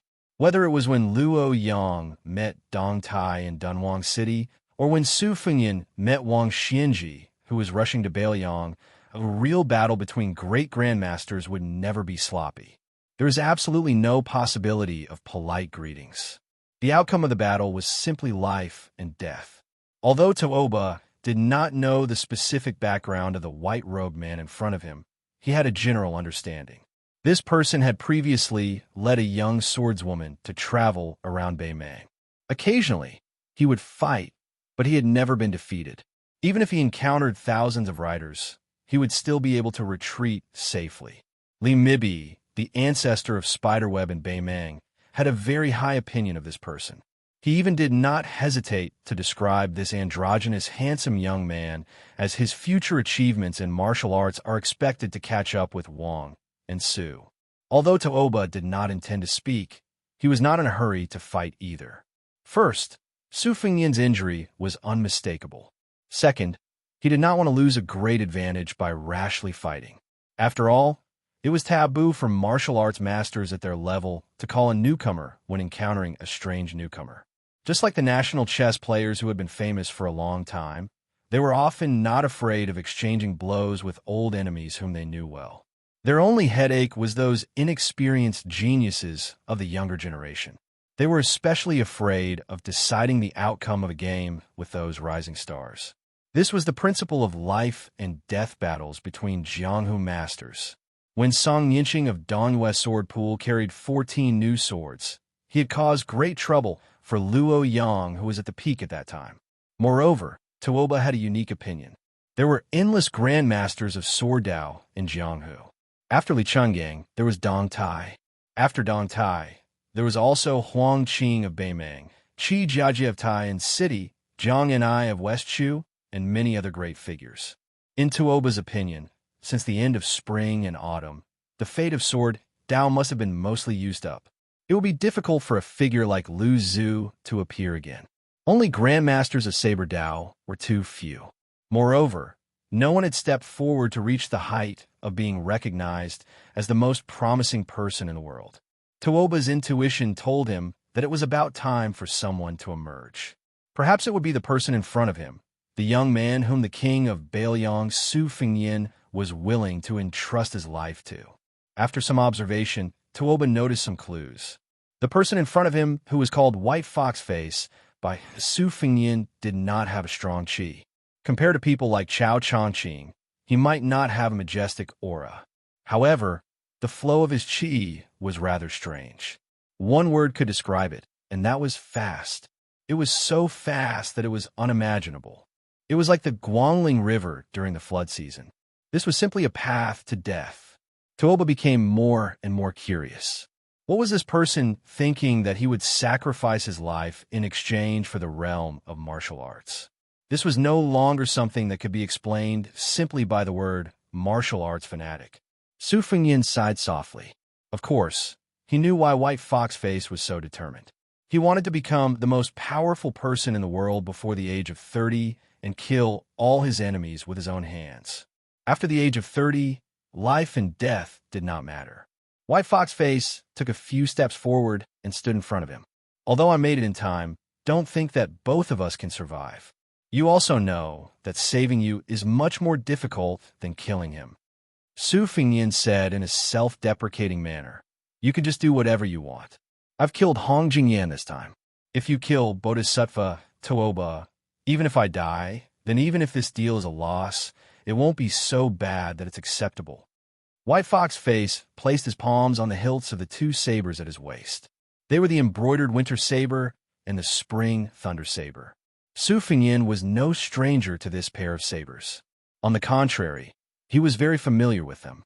He remembered that White Fox Face had lent him the embroidered winter saber during his second trip to Jianghu. Before that, Su Fengnian had returned to Bailiang for the first time.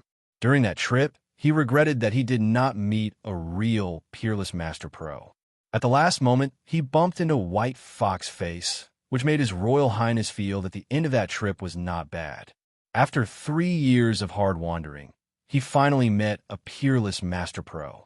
Su Fengnian still remembered that year when it snowed heavily at Tide Listening Lake in Mount Qingliang. White Fox Face flew out of the pavilion and unsheathed the embroidered winter and spring thunder saber. It was really beautiful in the heavy snow. The bladesmanship was beautiful, and the person was even more beautiful. It was probably at that time that His Royal Highness began to seriously practice the bladesmanship. He began to look forward to the day when he could have half of White Fox Face's elegance. Although they had not fought, Tuoba seemed to have seen through the ins and outs of White Fox Face's two-handed saber. The war god of Beimang, who did not want to argue with him, laughed for the first time. "You're no match for me. Do you really want to die here for the king of Bailiang?" Tuoba saw that he did not say a word, but he was not annoyed. He stretched out his palms and put them on his chest. He looked down and said with a hint of loneliness, "I may not have the chance to kill you grandmasters of the Central Plains in the future. Wang Xianji and Chao Changqing are both dead. What a pity." Su Fengnian held back his laughter and glanced at Tuoba. He said in a mellow Southern Dynasty official's accent, "The one in front of me doesn't understand the Beimang language at all. Don't flatter yourself. If you can fight, don't talk. Do you really want to wait until Huyin Daguan gets here?" Bodhisattva Tuoba dismissed it with a smile and raised his head. "He won't come." Su Fengnian's eyes were gloomy. Tuoba said playfully, "Although I don't know what you're up to in Dunhuang, I learned on my way back south that His Majesty and Li Mibi went there personally. They even temporarily borrowed Hellion Wuwei's Hushi army and 20,000 cavalrymen from the king's camp of Norland. Even Huyin Daguan, who claims to be a one-man sect, will not be able to gain any advantage no matter what he's up to." Su Fengnian took a deep breath and suddenly straightened his body. He held the iron spear tightly in one hand. White Fox was not the only one who was surprised. Even Bodhisattva Tooba was momentarily stunned. White Fox attacked first.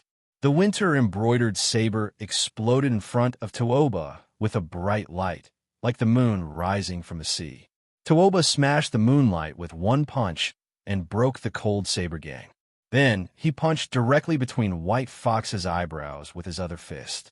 The other spring thunder dagger on White Fox's face finally came out of its scabbard at the critical moment and stabbed towards Bodhisattva Tooba's armpit. It was obvious that she wanted to exchange injury for injury. Tooba's punch did not stagnate at all and still hit White Fox's forehead. At the same time, he pulled back his elbow and tried to clamp the saber. White Fox's forehead was hit and his body leaned back. He kicked Tooba's chest and took advantage of the momentum to pull out the spring thunder saber from under Tooba's armpit. The spring thunder saber, which was full of chi, only slid through Tooba's clothes. In the process of pulling it out, there was a loud sound of metal and stone, like a saber cutting through iron and stone. White Fox's face, who was holding two sabers in her hands, left the ground and flew backward. Coincidentally, she circled around Su Fengyin and his spear like a butterfly circling around a branch. Then, she pounced on Bodhisattva Tooba at an even faster speed. Bodhisattva Tooba raised both of his arms and crossed them above his head. The White Fox's face was embroidered with the winter-spring thunder and the cold blade. It collided with Bodhisattva Tooba's arms. The intense fluctuation of chi dynamic created two layers of ripples between the two of them. Tooba's feet sank into the sand, and he only took a few steps back. Strands of golden light on his arms were like thousands of dragons entrenched and did not weaken at all. By the time White Fox's feet touched the ground, he had already waved more than 20 sabers in one breath. The layers of strength were stacked, and there was no sign of him being exhausted. On the contrary, his momentum was rising steadily. Bodhisattva Tooba continued to slide backwards. Even though he had a calm expression on his face, he appeared as if he did not have the strength to fight back at all. If news of this were spread, just this point alone would be enough to make this person with the nickname of White Fox Face rise to fame. Su Fengyin was known as an earth immortal who could kill the enemy with one move. Like Su Fengyin, as one of the 4 grandmasters of Wushu evaluation, when encountering an ordinary master, even if the opponent was a first-grade celestial state, even if he could not kill the enemy with one move, he would not retreat without holding back too much strength. Moreover, Tooba had improved a lot compared to the time when he fought with Su Fengyin in the Western region. Both his physique and momentum were not the same as before. This meant that the White Fox's face was so fast that even Tooba could not find a gap. Tooba thought that even if he gave this person dozens of sabers, so what? So what if the chi flow could travel 800 miles or even 1,000 miles in an instant? No matter how long a breath was, there would always be a time when the old and the new would be replaced. However, when he unconsciously retreated nearly 1,000 feet away, he suddenly realized that this person's saber momentum was not only endless, but also faster and faster. The latest 2 sabers were faster than the one Su Fengyin used to force him out of the city in the Western region. Fast was not scary. What was scary was that this kind of speed seemed to have no end. Step by step, it was as if the heavenly gate did not stop. Tooba was quite helpless. If he was confident to break the saber momentum at first, then he could only defend to the end now. It was like a large-scale heavy infantry army with slow movement meeting an elite light cavalry. It would not lose, but it could only be passively beaten. Bodhisattva Tooba counted silently in his heart. He started counting from 3 to 9. Chapter 1799. Every increment was a strange pause in this person's attack. After the pause, he would attack more rapidly. Su Fengyin squinted his eyes and looked at the battlefield that was getting farther and farther away from him. Even he could no longer see the figure of White Fox's face clearly. He only saw a ball of white snow rolling in front of Tooba. After 12 halts, the golden light on Tooba's arms began to shake slightly. After 14 halts, White Fox's attack was wrapped in the power of wind and thunder formed by heaven and earth.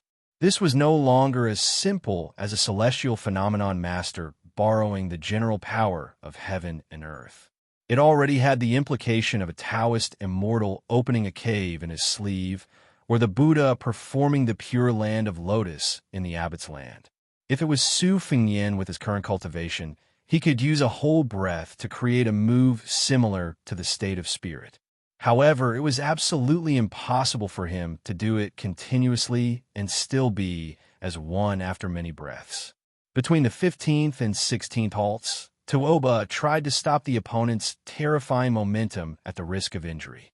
He clenched the spring thunder embroidered winter double sabers with both hands. However, the two sabers seemed to have the help of God. In Tuoba's hands that could tear the body of any celestial phenomenon martial artist apart, the sabers were easily pulled out from the water flow. This was simply beyond Tuoba's imagination. However, the truth that really made Tuoba feel uneasy was that perhaps after 17 or at most 18 halts, this person would really be able to gain the upper hand. This person's attack did not have any gorgeous colors, but it was fast. It did not have the majestic momentum of Li Chuingong's green-sleeved snake, nor did it have the instantaneous power of Gu Jiantong's thunder of mind, nor did it have the wanton ocean of Dong Tai's immortal sword. This man's strikes were like that of a diligent old farmer, day after day, year after year, relying on his old skills, quietly waiting for the predictable harvest. This was the most terrifying part. It was not that Tuoba did not have a backup plan, and his intuition told him that the line of victory was around 18 halts. However, today was not the battle between him and this person. There was a young vassal standing 150 feet away who definitely had a backup plan. 16 stops. Tuoba opened his eyes wide, allowing the long saber to strike his chest like rolling thunder, and the short saber to hang on his shoulder like a dragonfly skimming the surface of the water. The stumbling Beimang god of war's feet left the ground for the first time, and for the first time, he had to use the momentum to speed up just to increase the distance between him and the two sabers. 17 stops. Just as Tuoba gritted his teeth and prepared to use his trump card, Su Fengnian gently pulled out the iron spear from the yellow sand. Xiao Dong slashed down with her saber, and Tuoba was actually struck to the point that his knees touched the ground, and he slid back over 300 feet in a single breath. In the next instant, Tuoba, who shouldn't have retreated so far, had already vanished. White Fox stood at the spot where Tuoba's figure had disappeared. She held spring thunder in one hand and embroidered winter in the other. Her back was facing Su Fengnian. She seemed to be motionless and had no desire to pursue Tuoba. Suddenly, she took a step forward and pointed the tip of embroidered winter in front of her. 18 stops. Tuoba, who had left and returned, suddenly appeared 1,000 feet away. His eyes wandered, and in the end he still chose to go north. Su Fengnian carried the iron spear and walked to White Fox's side. He apologized. "Forgive me, I didn't expect that your saber move would be so..." Su Fengnian hesitated for a long time, but still couldn't think of how to describe White Fox's saber move.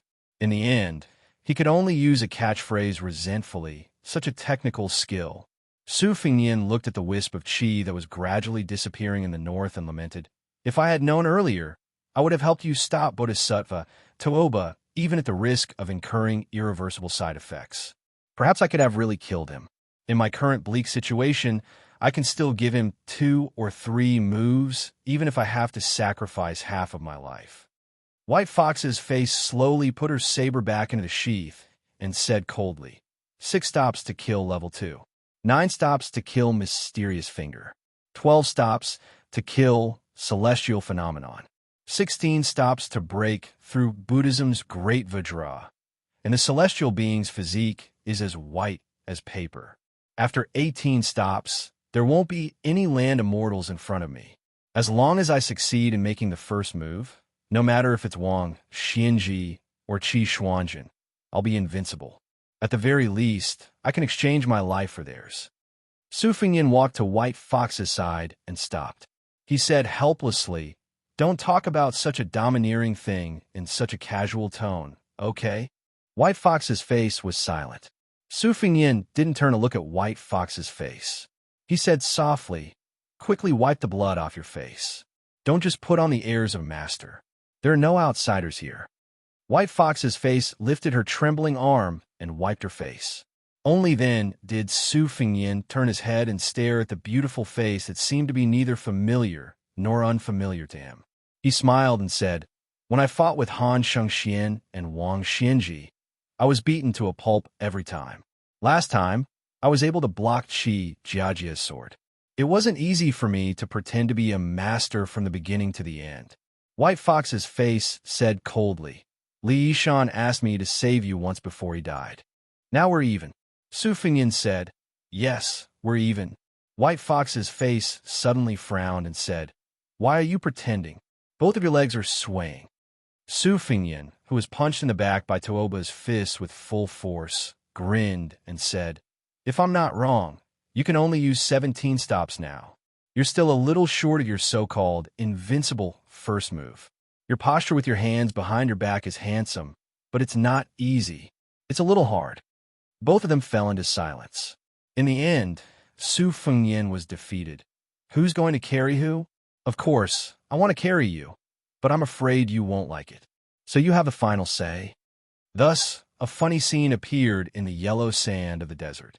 White Fox's face was wearing a white robe and carrying a young vassal on her back. The young vassal was dragging the iron spear in his hand. White Fox's face complained, "You're worse than a woman." The young vassal, who was living under someone else's roof, said helplessly, "Whatever you say. By the way, White Fox's face, do you still remember the first time we met?" White Fox's eyes were in a trance, but she deliberately said in a cold tone, "I don't remember. I still remember. At that time, I only thought you were a real master in Jianghu. You were so cool and powerful." The young vassal, who was holding White Fox's neck with one hand and dragging the spear with the other, was rambling. His words became more and more muffled, and he fell asleep without anyone noticing. With her back facing Su Fengyin, White Fox waited for him to fall into a deep slumber before she muttered to herself, "Actually, I once thought that I would bring you with me to travel to Jianghu after I've taken my revenge. The world is so big. We could go anywhere from Jiangnan to Jiangbei." In his sleep, Su Fengyin would occasionally call White Fox's face, and the latter would respond softly. White Fox's face did not tell him that she could use 19 stops at most today, which was enough for her to perish together with Tuoba. She was not afraid of death, but she was unwilling to die. The price of being unwilling to die was that she would never be able to recover to the peak of 19 stops in her life. White Fox's face thought for a while. Since revenge was a big joke, it did not matter whether she would be number one in the world in the future. In the end, Su Fengyin, who was in a coma, softly muttered names one by one in his sleep. His ravings were indecipherable. He vaguely mentioned Sweet Potato and Dunhuang City. Baihu only knew that when he mentioned the name of Kidangwo, he was crying uncontrollably. Perhaps he only dared to do it in his dreams. Baihu could not figure out what kind of mental journey he had to go through to turn such a sloppy young man into the current prince of northern Liang. He was now an idiot who was confined to a circle. She also could not understand. Did she like this smooth-talking young man more? Or did she like the current guy who did not even dare to let go of the broken spear to sleep more? Nangong Push, who had always regarded himself as a man from the bottom of his heart, suddenly shouted angrily, "Su Fengyin!"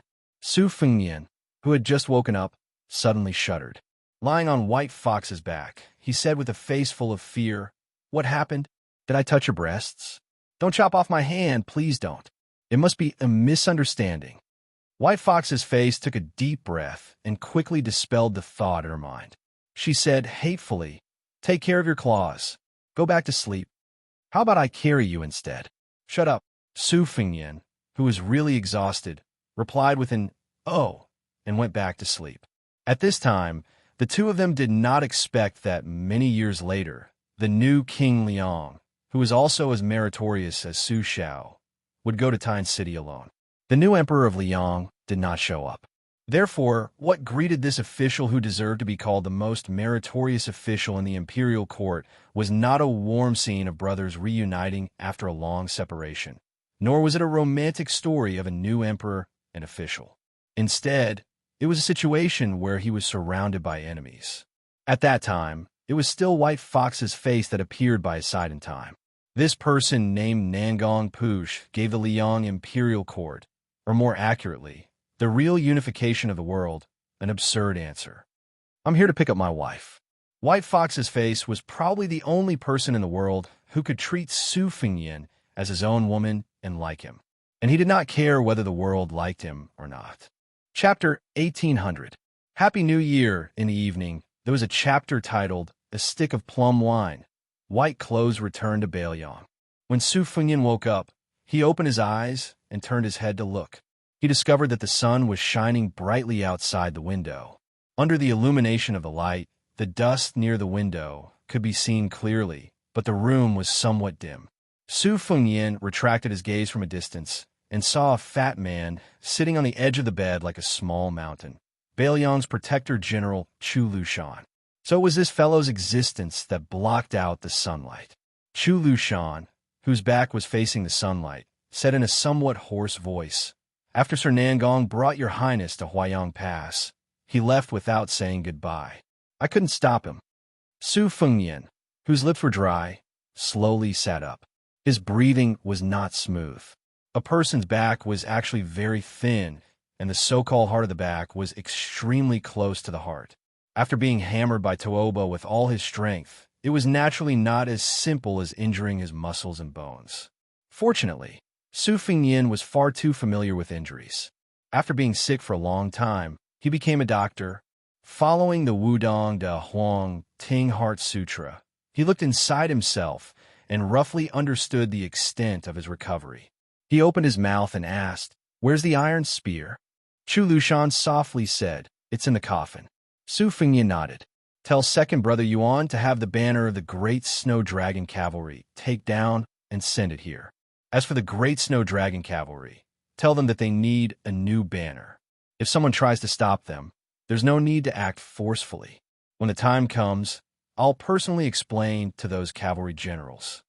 Chu Lushan said, "Reporting to your highness, Yuan Baixiong has left for Yojo's Calabash Mouth. As for the matter of changing the banner, your highness need not worry too much. Old Qi was originally an old member of the Great Snow Dragon Cavalry. Now that the spy report of Old Qi's death in battle has already spread throughout the border army, I believe that no one will say anything." Su Fengyan crossed his hands over his abdomen, not looking at Chu Lushan. "If I had arrived at the Longyan Plains a moment earlier, I wouldn't have died." Chu Lushan shook his head. In that case, if the Protectorate General did not accept the suggestion of the 3 white horse crossbowmen, would Sun Ji and Wei Mushing not have to die? The battlefield was constantly changing. Life and death could not be blamed on others. There are not so many ifs. So what if he's dead? So what if he died? It was a very understatement. Su Fengyan turned his head to look at this notorious man. The Su family had dominated the Northwest for 20 years. What else could it be if it wasn't a military town? Chu Lushan had a notorious record and held a high position in Bailiang. The historians of the future would certainly not be stingy with their penmanship to condemn him. Perhaps his name would be even more infamous than Su Fengyan, the leader of the Bailiang cavalry. Su Fengyan was not infuriated by Chu Lushan's heartless words. It was not only because Lu Qiu, the adopted son of Butcher, was fated to be a part of Bailiang's honor and disgrace. It was also because Su Xiao and Li Yishan believed that this man's talent in military strategy was closest to Chen Jibao's and that he was a true candidate for the Marshal of Bailiang. One could even say that if not for Chu Lushan's public flattery, the young men of the Bailiang Frontier Army would have leaned toward Chen Jibao. The succession of Su Fengyan would not have been easy, and even more blood would have been spilled. One Huaihua great general Zhong Hongwu would have been far from enough. But the true reason Su Fengyan had chosen to remain silent was because this man before him was as imposing as a mountain.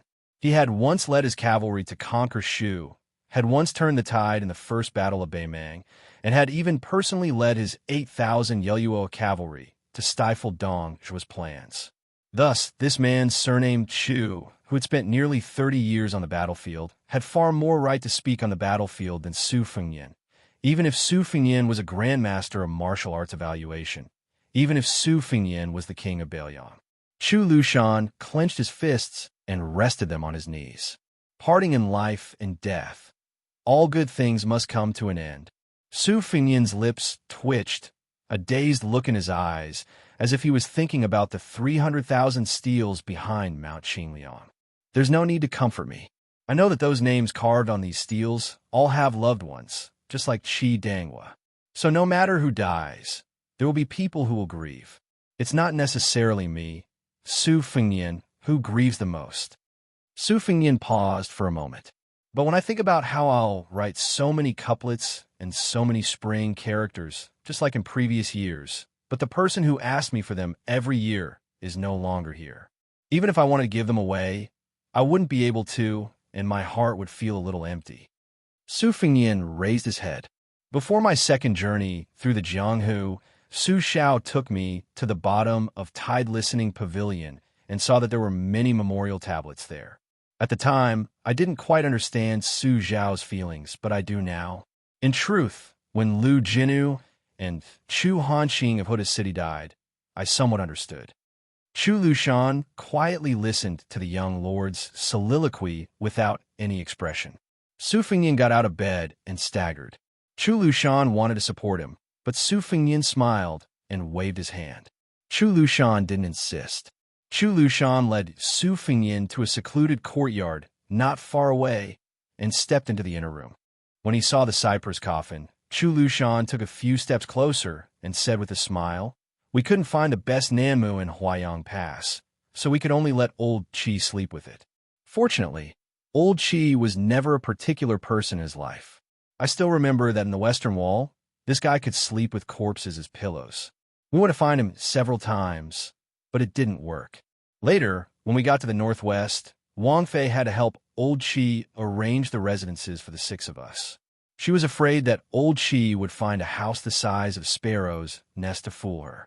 Later, when he got married, Wang Fei was the matchmaker. Old Qi Lu agreed without hesitation. He probably saw his wife's face for the first time on the day of the wedding when the red veil was unveiled. Fortunately, old Qi had a good life these years. He had been a military commandant for more than 10 years, a 4th-grade official the size of a sesame seed, but he had never complained about anything. If it were me, I would have gone to my adoptive father and Wang Fei to make a scene. Chu Lushan suddenly patted the coffin lid heavily. "Old Qi, don't sleep. Wang Ye is here to see you." Su Fengnian stared at Chu Lushan. The latter smiled bitterly, retracted his hand, and glanced at the coffin. Chu Lushan whispered, "Sleep, sleep. Old Qi, your sleepiness is stronger than the sky. Even thunder can't wake you up. Only the words when there is a war, carry the big banner, are the most useful." Su Fengnian stood by the coffin and looked outside the room. The sunlight spilled over the ground of the courtyard, covering it in a layer of gold. He softly asked, "What's the situation north of Huda City and Liuzhou?" When it came to important military matters, Beiliang Protector General Chu Lushan was much more solemn. He sternly said, "In this battle on the Dragon Eye Plains, Beimang suffered heavy casualties, losing all of its elite scouts, including Wuya Lanzi and Heihu Lanzi. As a result, the Central Army led by Dong Zhuo and Murong Baoding was blinded. Of the 8,000 Dong clan cavalry, only 1,000 or so returned. Of the 6,000 Ruren cavalry, only around 2,000 remained. The main reason is that after Hong Jingyan's death, the Ruren cavalry was leaderless. It will probably be quickly carved up by the various factions of Beimang. An unorganized cavalry army cannot be considered a fighting force. Most importantly, after the Dong clan cavalry and the Ruren cavalry were destroyed, the flexibility of Beimang's central army was greatly reduced. On the other hand, in Beiliang, Yuan Nanting's white feather-light cavalry has been preserved well. It's just a pity that old Qi's Iron Stupa." Chu Lushan hesitated. The deputy general of the Iron Stupa, Ningame, has been ordered by Old Qi to remain in the encampment around Qingyuan Army Town. She only has a few hundred soldiers.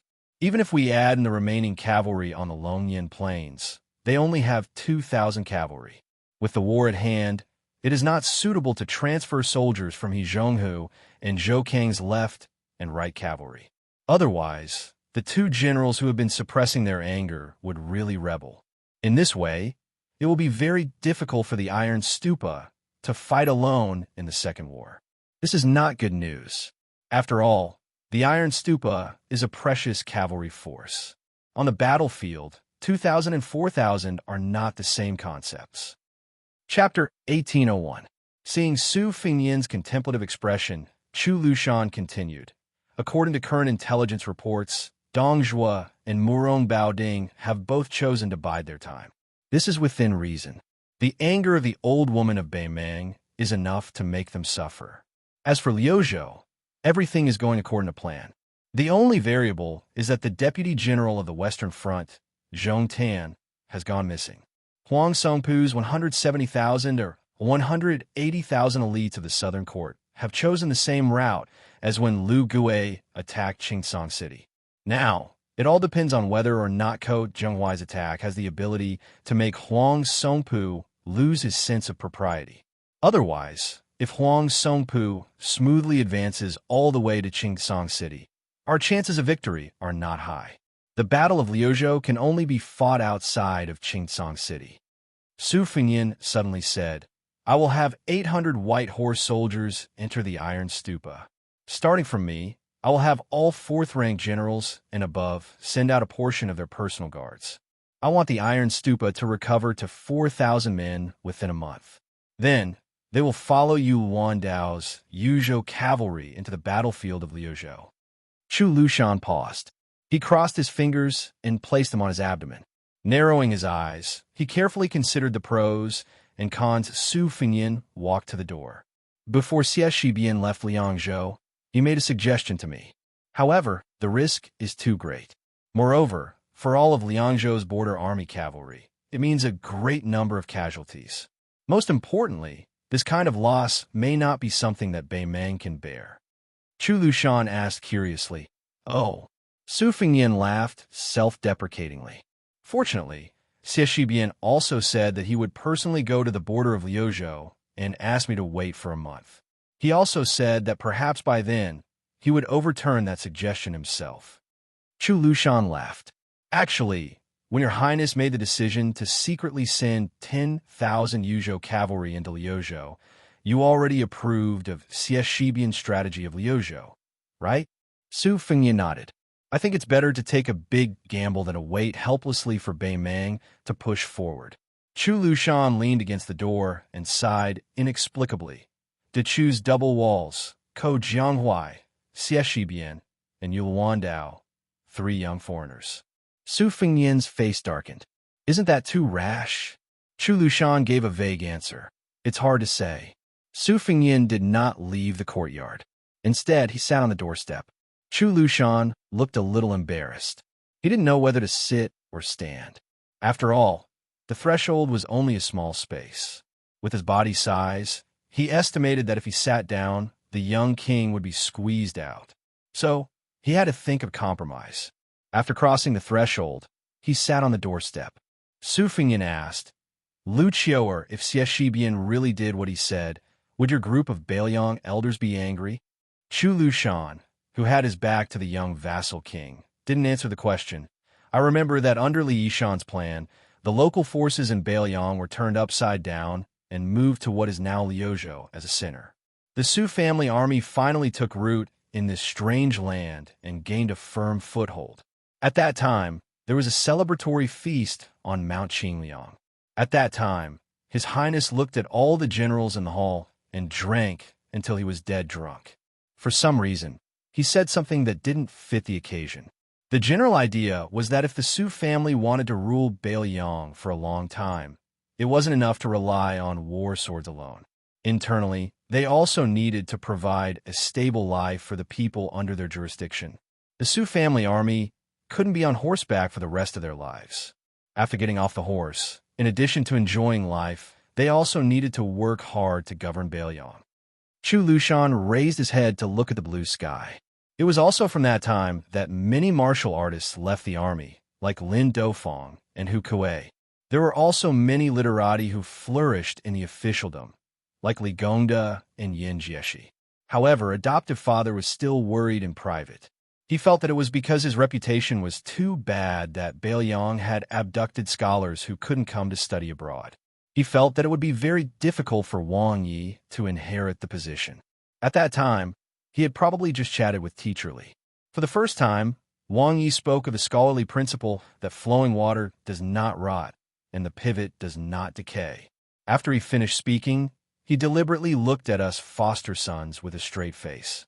Yao Jian and Yi Shizhen, these two old pedants, couldn't hold back their laughter. As for me, I naturally hurried to flatter Wang Yi. Old Qi was the most simple-minded. He asked adoptive father what he meant and made adoptive father very happy. He then repeated what Teacher Li had explained to him, making adoptive father very happy. So, the one-track-minded old Qi is the one who is truly foolish and blessed. Chu Lushan's tone was calm as he said, Wang Fei has a bodhisattva's heart. She is good to us 6 foster sons and has no prejudice against anyone. However, her good methods are not the same. She always urged me to study more, that fellow surnamed Chun to laugh more, and that Yao, Jian, and Yi Shizhen to exercise more. But among the 6 of us, I, Lu Qiu'er, and the other 4 didn't necessarily listen to her every time. Only old Qi was different. As long as Wang Fei said something, it was more effective than an imperial edict.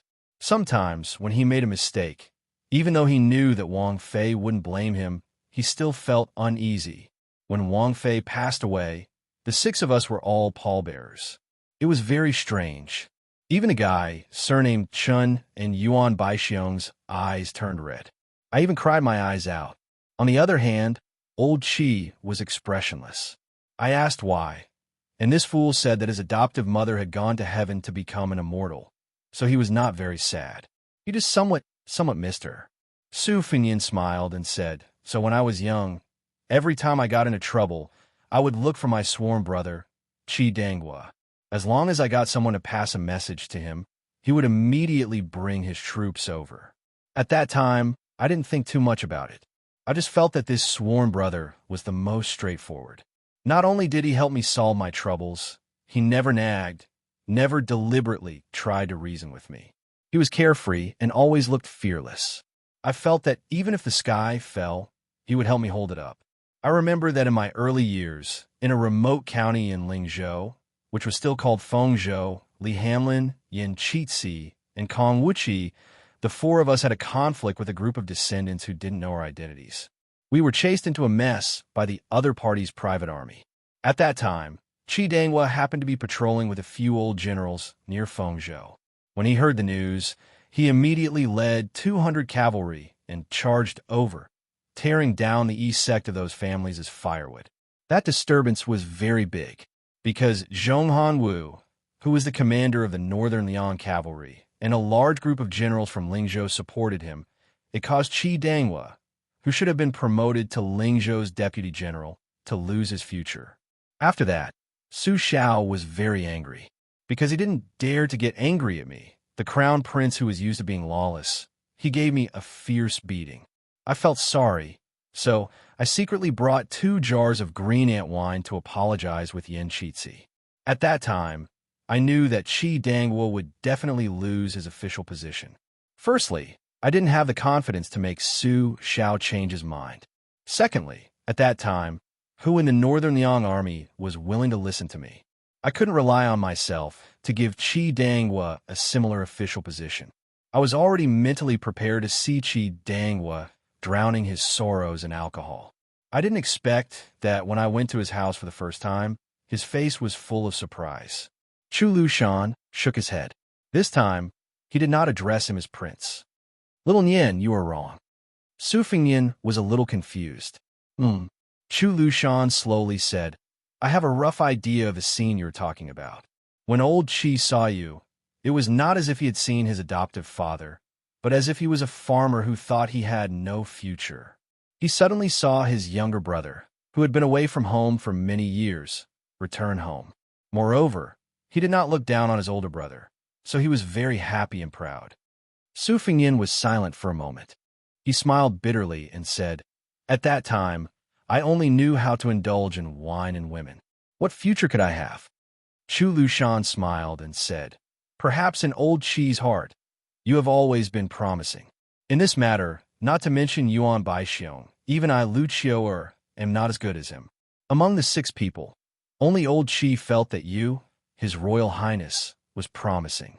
He never doubted that you could become a man like your adoptive father in the future." Using the catchphrase of old Qi, whose ancestral home is Dongyue, it's this kind of thing. What's the point of reasoning? Su Fengnian sat on the threshold in a daze.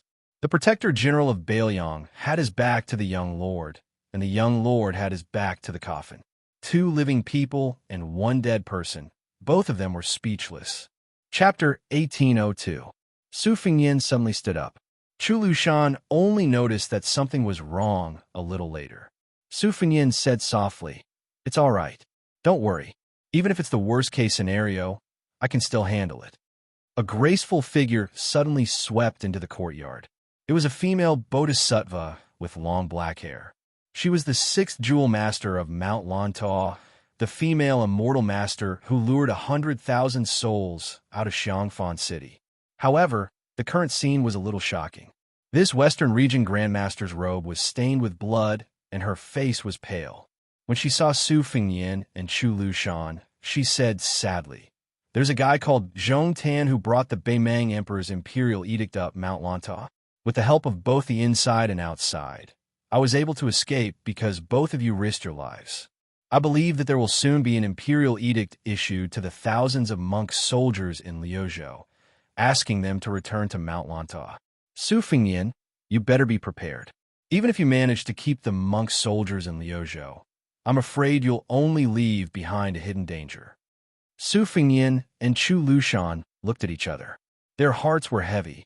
The victory brought by the Dragon Eye Plains had been returned so quickly at Mount Lantaw. Mount Lantaw had a total of 20,000 monk soldiers. Although it was not the kind of force that could make the final decision in the Battle of Liangmang, it was still a difference of 40,000 men. Beimang, which had a strong military force, could withstand the fall of Mount Lantaw to Bailiang, not to mention the 20,000 extra men that appeared out of nowhere to restrain the 2 towns of Linyao and Fengxiang. More importantly, with Huang Songpu's army on the left and right, it was enough to suppress Liuzhou. For Bailiang, who was already at a disadvantage in terms of military strength, it was like adding fuel to the fire. Su Fengnian stood up and asked, "What's the general process?" Zhong Tan was able to convince the dozens of eminent monks in Mount Lantaw with just a single imperial edict from Beimang. Even if there's a spy, Mount Lantaw should continue to waver and observe for a while. The Bodhisattva of 6 pearls clutched his chest. Not only did the imperial edict name several gurus as Beimang's national teachers, but it also promised that Beimang would treat the inheritance of Mount Lantaw as the foundation of a country and help Mount Lantaw promote Buddhism so that it would be on an equal footing with Taoism sect. In the future, they would share the power of Buddhism in the Central Plains. At the same time, Zhong Tan ascended Mount Lantaw by himself. One had to know that there were 10,000 Beimang cavalry at the foot of the mountain. If he agreed, the host and guest would be happy. If he didn't, then, after Zhong Tan's death, both sides would perish together. Su Fengnian, do you think Mount Lantaw will agree? Originally, I wanted to kill Zhong Tan so that I could have no way out. Unexpectedly, the 2 monks who were spies of Beimang risked their lives to stop me. Now they're still on the side of the eminent monks of Mount Lantaw from Bailiang. She pointed at herself with a bitter smile. Then I'm the only one left. Su Fengnian thought for a moment and let the Bodhisattva of 6 pearls, who had fled thousands of miles away, rest in peace. Then he turned to Chu Lushan and said, "We can't trust Xianxia, the governor of Linyao City, and Ma Liuka, the deputy general of Liuzhou, who is stationed in the military town of Fengxiang. Both of them aren't people who can rest easily. Send a secret letter to the governor's mansion of Liuzhou with 600 miles of urgent cavalry and let Xianxia replace Kai Anshan as the head of Linyao military town.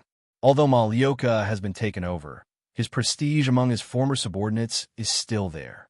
Let Xingsong City send troops to escort him to Qingyuan military town of Liangzhou. At the same time, let Xie Shibian and Ko Jianghuai have the authority to do whatever they want in the western region and Liuzhou. Chu Lushan nodded and said, apart from that, Yu Wandao's 10,000 secluded cavalry is not enough to rush to Liuzhou. Even with Ningamei's 4,000 iron stupas, it's still the same. I'm afraid we'll have to let Shifu, the new general of Liangzhou, take action. Su Fengnian was a little helpless. If that's the case, Xie Shibian's suggestion will temporarily become a major strategy for Bailiang. Chu Lushan smiled and said, fighting on the battlefield is not an imperial examination. Cramming at the last minute is often very useful. The Bodhisattva of 6 Pearls was not in a hurry to leave the small courtyard. She listened to the two's undisguised conversation as if she was listening to a heavenly book. Su Fengnian had Chu Lushan bring the Bodhisattva of 6 Pearls to a secluded place to recuperate while he stayed in the small courtyard alone. Then, a familiar white robe appeared at the door. It was the face of White Fox who had returned. Her hands were pressed on the embroidered winter-spring thunder at her waist. Although her expression was indifferent, there was no doubt that she was facing a great enemy. This grandmaster of martial arts, who had no one in front of him after the 18 halt, was treated so seriously and cautiously by this person. Naturally, this person was not Su Fengnian, who was on good terms with him. Su Fengnian took a deep breath and turned around. He saw a slender figure standing beside the coffin in silence. The man who was dressed in white like White Fox seemed to be casually carrying 2 cloth bags of different sizes. One of them contained the shaft of a spear, the other the head of the spear. The name of the spear was Plum Wine. The man in white put his hand on the coffin and seemed to be talking to himself. Before Qi Dangwa led the army to battle, he wrote me a letter. He said that if he died in battle, I should find time to return to Bailiang. In the letter, he even stupidly hoped that I could serve Bailiang. He said that as a brother, there was no threshold to cross. After I received the letter, I knew that Qidong was what if would most likely come true. Therefore, I made an exception and returned here, hoping that I could save his life. I didn't expect that you, Su Fengnian, have been keeping a low profile for so many years. You've finally become a grandmaster of martial arts evaluation, but you're still useless. You can't even save one person on the battlefield. Whether it was in the army of the Su family during the Spring and Autumn War, in Bailiang, where he had been the governor for more than 10 years, or in Shishu, where he had been bestowed the title of king, the man in white who had always been taciturn spoke a lot today. White Fox pushed the embroidered winter-spring thunder out of the scabbard by an inch with both thumbs. Su Fengnian stood in the doorway between the 2 men in white. At the same time, the 6-pearl Bodhisattva also stood outside the courtyard. The entire Huaiyang Pass also began to move. The clanking of iron armor resounded through the streets.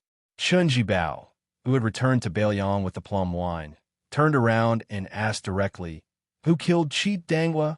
Su Fengnian answered, "Hong Jingyan." Chun Jibao asked in return, "Did Tuoba attack Qi Dangwa?" Su Fengnian did not continue to answer. He and the war sage in white who had submitted to the Liang imperial court did not have much to talk about. It was the same when the war sage in white sent his royal highness away from Liangzhou. It was the same when they met again on the Guangling River. Chu Lushan strode into the small courtyard under the escort of a dense mass of armored soldiers. He walked up to Su Fengnian's side and tossed a pot of wine in his hand high into the air. He said exasperatedly, "Chun, stop making sarcastic remarks here. Drink for old Qi and get the hell out of here." Chun Jibao raised his hand and caught the pot of green ant wine. He squatted in front of the coffin, opened the pot, and slowly poured the wine on the ground. No one knew that the person who Chun Jibao truly regarded as a friend and a brother in this life was not Yuan Zuozong, who was also Su Zhao's adopted son and was famous in the Central Plains, nor was it Chu Lushan, who was evil but overflowing with talent, nor was it Shi Fu, the current general of Liangzhou, who had highly praised him. It was Qi Danghua who was lying in the coffin, a man who was not famous in Beiliang, Liang, or Beimang. Chapter 1803. Previously in Beiliang, Chun Jibao only had that remote house in the desert far away from the pass. Only Qi Danghua visited him many times. The two never had a pleasant conversation and only drank in silence. Qi Danghua drank jug after jug. Chun Jibao, who never liked drinking, accompanied him to drink a few cups. Every time Chun Jibao returned to the capital of Liangzhou, he would almost never stay at the prince's mansion on Mount Qingliang. Instead, he would stay at the residence in Qidong State. Even if Yao, Jian, and Yishizhen invited him to stay, he could not do so. The former leader of the White Featherlight Cavalry, Wei Fuqing, and the former commander of the Iron Fudu, Dian Xiongzhao, could not understand why General Chun, whom they wholeheartedly worshipped like a god, would be willing to deal with an insignificant commandant who only knew how to charge and break through enemy lines. Even when they were drinking in private in the Qi residence, General Chun was not angry at all and only revealed a somewhat helpless smile. The two generals who followed the white-clothed military sage to Shu clearly remembered one New Year's morning when General Chun, who was staying in the Qi residence, was woken up early in the morning by Qi Danghua. General Chun was dragged along to put up spring festival couplets and the character Fu. General Chun had no choice but to follow along. Wei Fuqing and Dian Xiongzhao were so angry that they almost fell out with Qi Danghua on the spot. In their opinion, General Chun was willing to stay in the Qi residence and actually dared to ask for a yard after getting an inch. If this was not asking for a beating, then what was? But for some reason, General Chun did not feel the slightest bit strange in the face of Qi Danghua, who would patiently say good every time he put up a couplet and a character Fu. He only reminded General Chun when the couplets were crooked. Later, Dian Xiongzhao, who could not figure out even after racking his brains, mustered up the courage to ask General Chun if it was because General Chun had been saved by Qi Danghua in the early years on the spring and autumn battlefield. At that time, Chun Jibao smiled and shook his head, saying that he had followed the great general to the north and south to destroy the 6 states. He was the only one who could save others, just like how he saved Yuan Zuozong in the Battle of Princess Tomb. In particular, he had saved Qi Danghua as many as 6 times. In the Battle of the Western Wall alone, he had saved him 3 times. Dian Xiong was even more puzzled, but no matter how he tried to get to the bottom of it, General Chun did not give a reason. Chun Jibao poured the wine very slowly. After pouring a pot of wine, he gently placed it by his feet. He raised his head and looked at the brand new coffin that contained his old friend. His lips pursed. Before the Su family's army rose to fame in the Liang imperial court, they had fought too many bitter battles. Every time they lost a battle and needed someone to bring up the rear, there would always be a simple and honest young man who was not good with words standing up first. "I'll do it." He would fight with anyone who tried to snatch it from him. His reason was that my life wasn't worth anything. I was lucky enough to survive the chaos of war, so it didn't matter if I died. During the Great War of the Spring and Autumn period, the flames of war flew everywhere. Emperors and officials would die, and soldiers would die. Naturally, warriors on the battlefield would die more easily. Therefore, life and death at that time was a small matter, a normal matter. However, there were not many people like that young man who were afraid that they would not die in battle. At that time, the young man surnamed Qi chose to join the army because he could not survive in the chaotic times. Relying on his outstanding physical strength and fearlessness, he slowly became the small leader of Su Zhao's personal guards. Then, after escaping the gates of hell again and again, he became the person he dreamed of as the great general. After Liang became the ruler of the world, the general of the Su family army entered Tai and city grandly. At that time, the city was abuzz with rumors that he, Chun Jibao, was going to be a king with a different surname and take over Nanjiang or the 2 Yao provinces. Then, the young man surnamed Qi, who had just become the general's adopted son, came to him with wine and slammed it on the table. He said fiercely, "Chun Bao, if you dare to leave the Su family army, I will not treat you as a brother in the future." At that time, his momentum was like that of the white-robed monk Li Dongxin.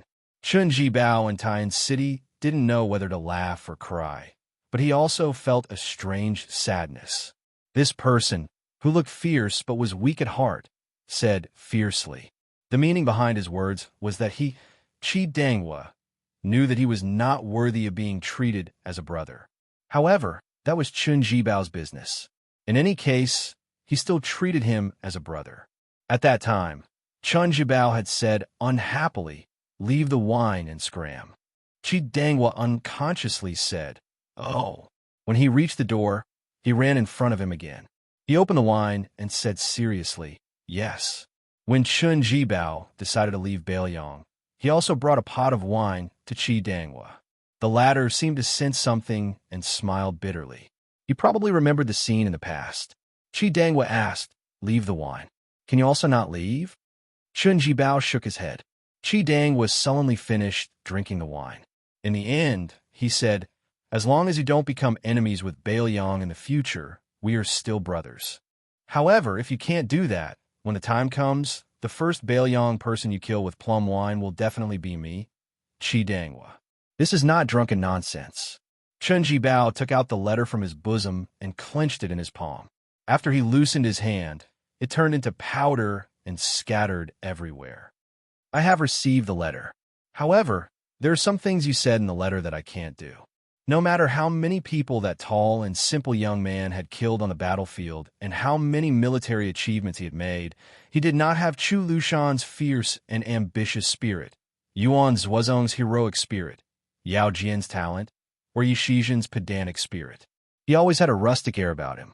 Even the cypress coffin after his death looked as rustic as the person lying down.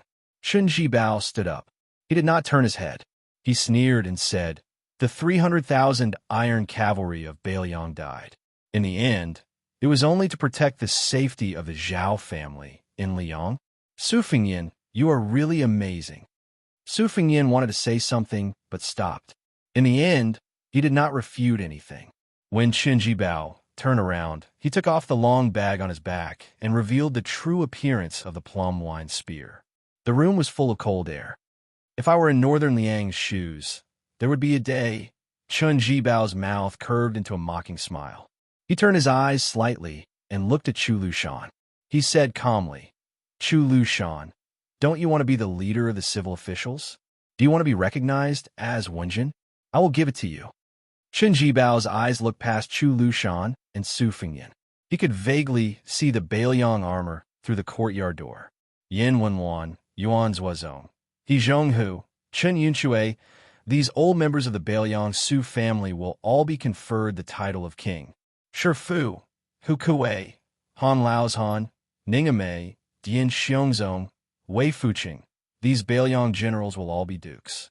Even if they died on the battlefield before the world was at peace, they will all be recognized after death.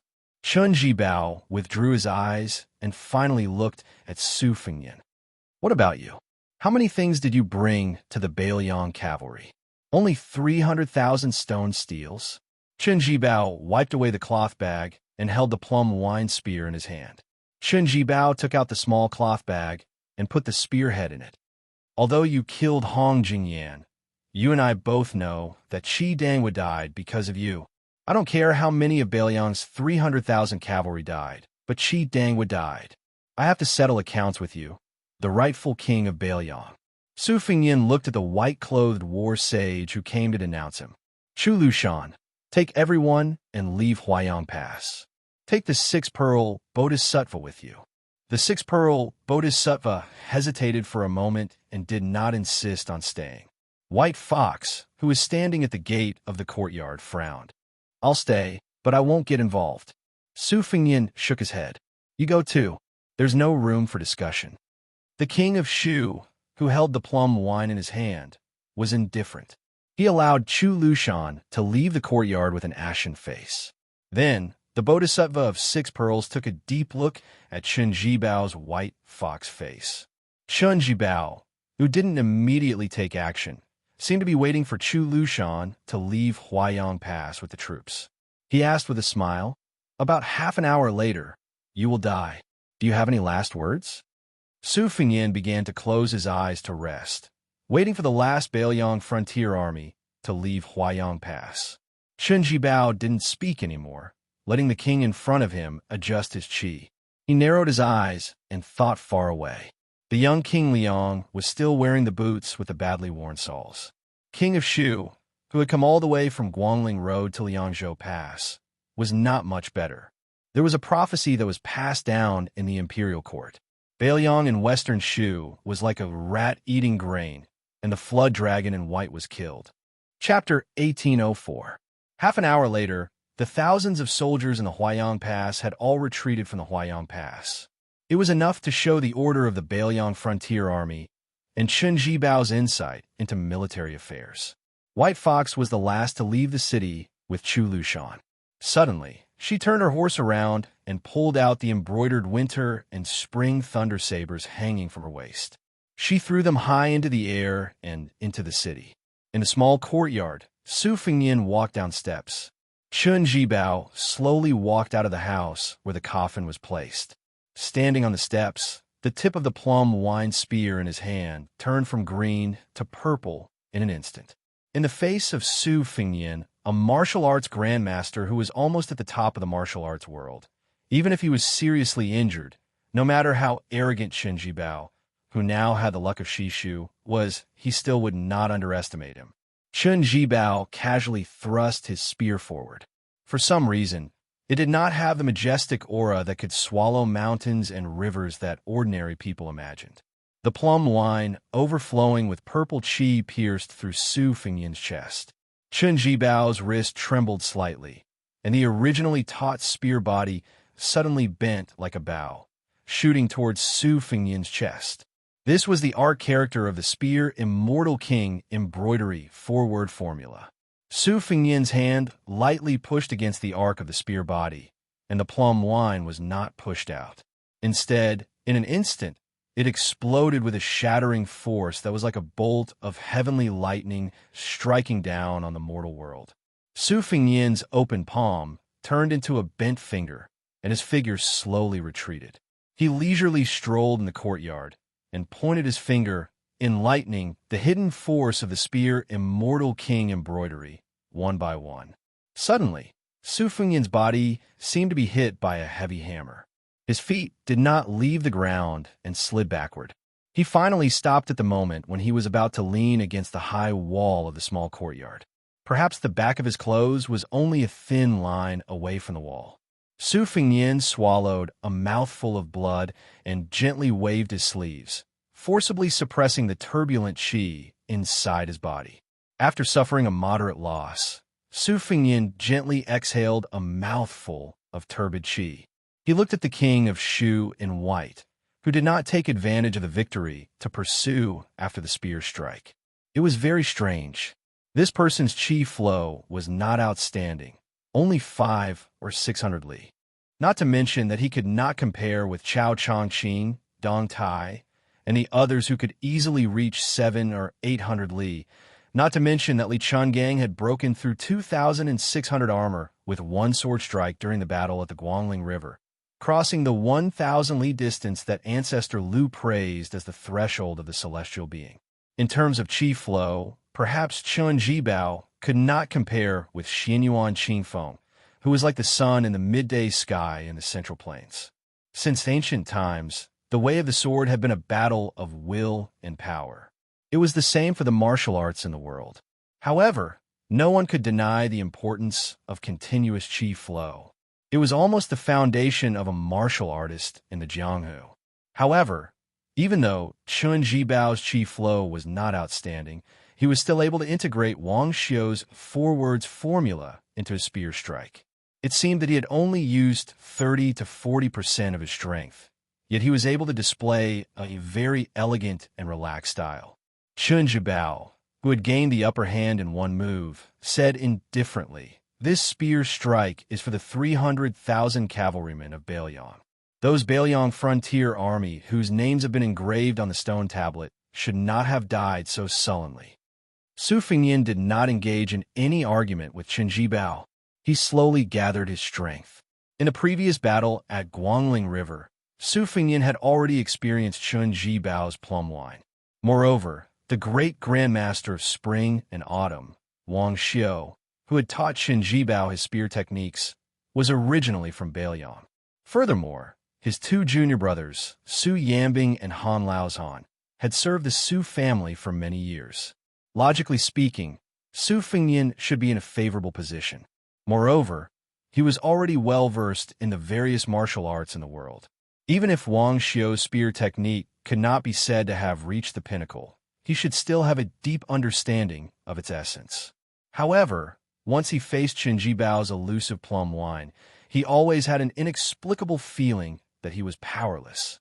Even if Su Fengnian was stronger in terms of realm, when he truly attacked, it was very difficult for him to exert 10% of his strength. It should be known that when Su Fengnian faced Wang Xianxia, who was known to have defeated 9 people in the martial arts assessment, he was able to exert 12% of his strength. When he fought with Taoba in the western region for thousands of miles, he could be said to have exerted his full strength from beginning to end. Now that Su Fengnian had been severely injured by Taoba, it was increasingly difficult for him to deal with the plum wine. However, no matter how perilous the situation was, Su Fengnian did not complain at all. He did not resent Chen Jibao for taking advantage of the situation. This was just like the difficult situation Beiliang was in now. Since the general trend of the world was like this, if they wanted to survive, they had to ignore whether or not the Beimang army's methods in the Liang Temple were not open and above board. In fact, it was not up to Beiliang to care about these things. As the old saying goes, do your best and leave the rest to heaven's will.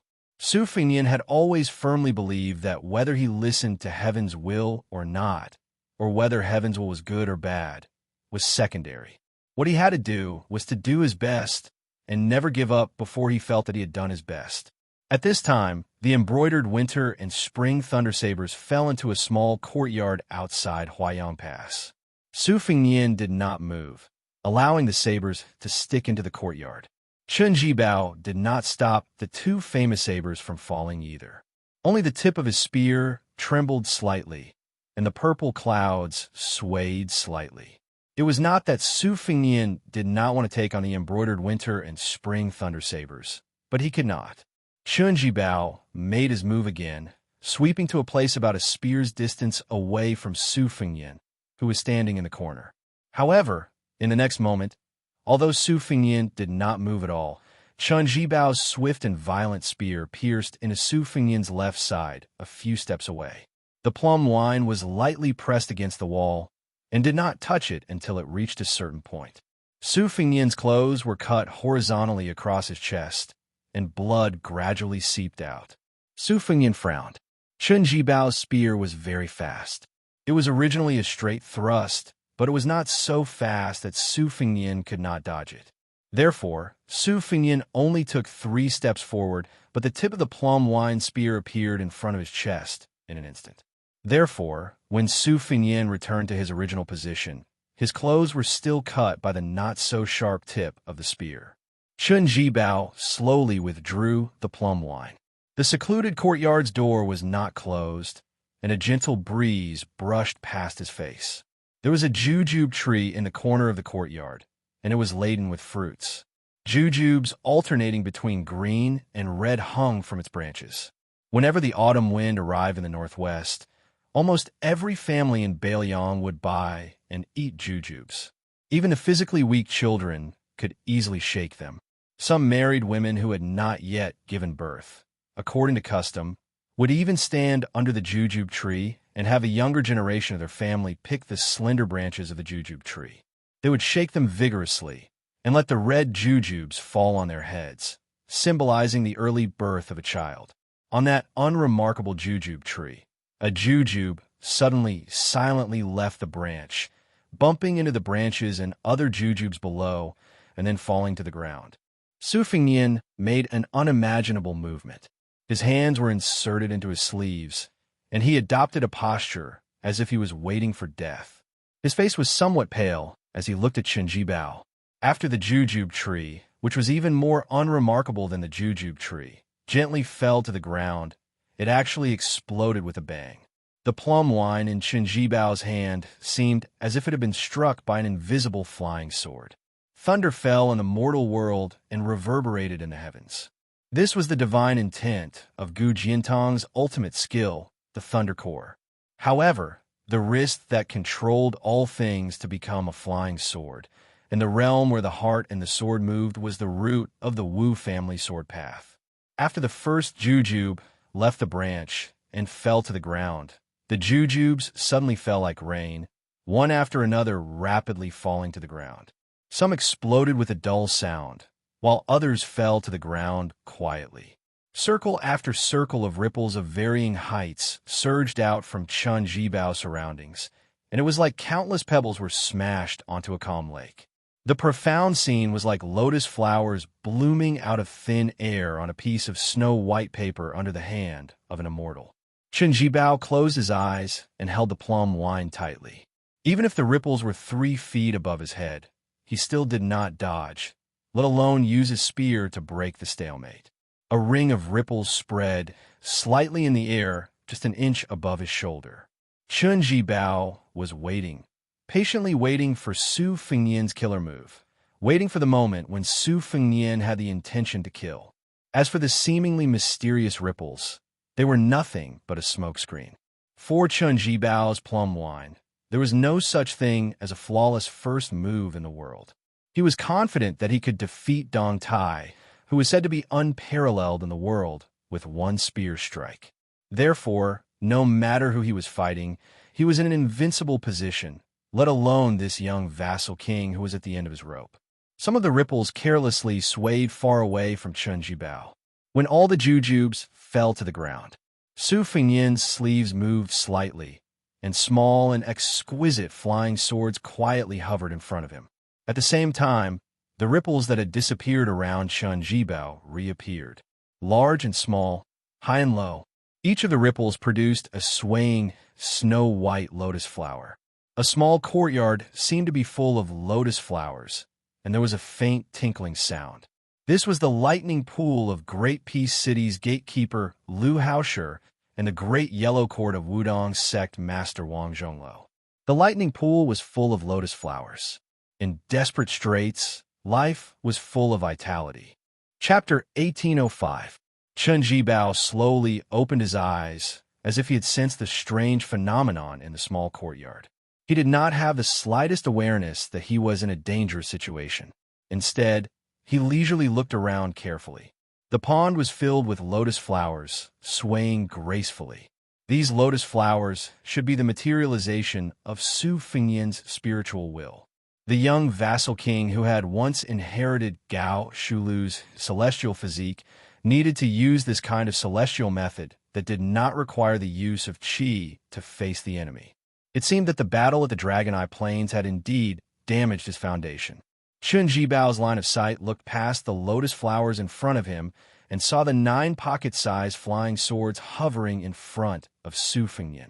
He was probably afraid that this thunder pond would not be able to trap him, so he needed to rely on these flying swords, which also did not require the use of qi, to guard against the sudden killing of the plum wine in his hand. He did not know if these 9 small objects were a gift from the legendary peach blossom sword god, Dong Tai. It was said that Dong Tai had given him 12 of them in one go. After that, Su Fengnian had lost some to the enemy outside Shenwu City, Cat Han Xianxia, as well as in the battle with Wang Xinji. Could it be that they had not been replenished? Su Fengnian's face grew paler and paler. He lowered his head and stared at the 9 flying swords hovering in front of him. They were not a gift from Dong Tai, as Chen Jibao had guessed. Instead, he had asked the great master of the Moism of Mount Qingliang to forge them. The Peach Blossom Sword God had once talked about the process of him forging and nurturing the flying swords. Dong Tai had grown up in the sinister sword mountain of the Wu family sword tomb, where countless swords were buried.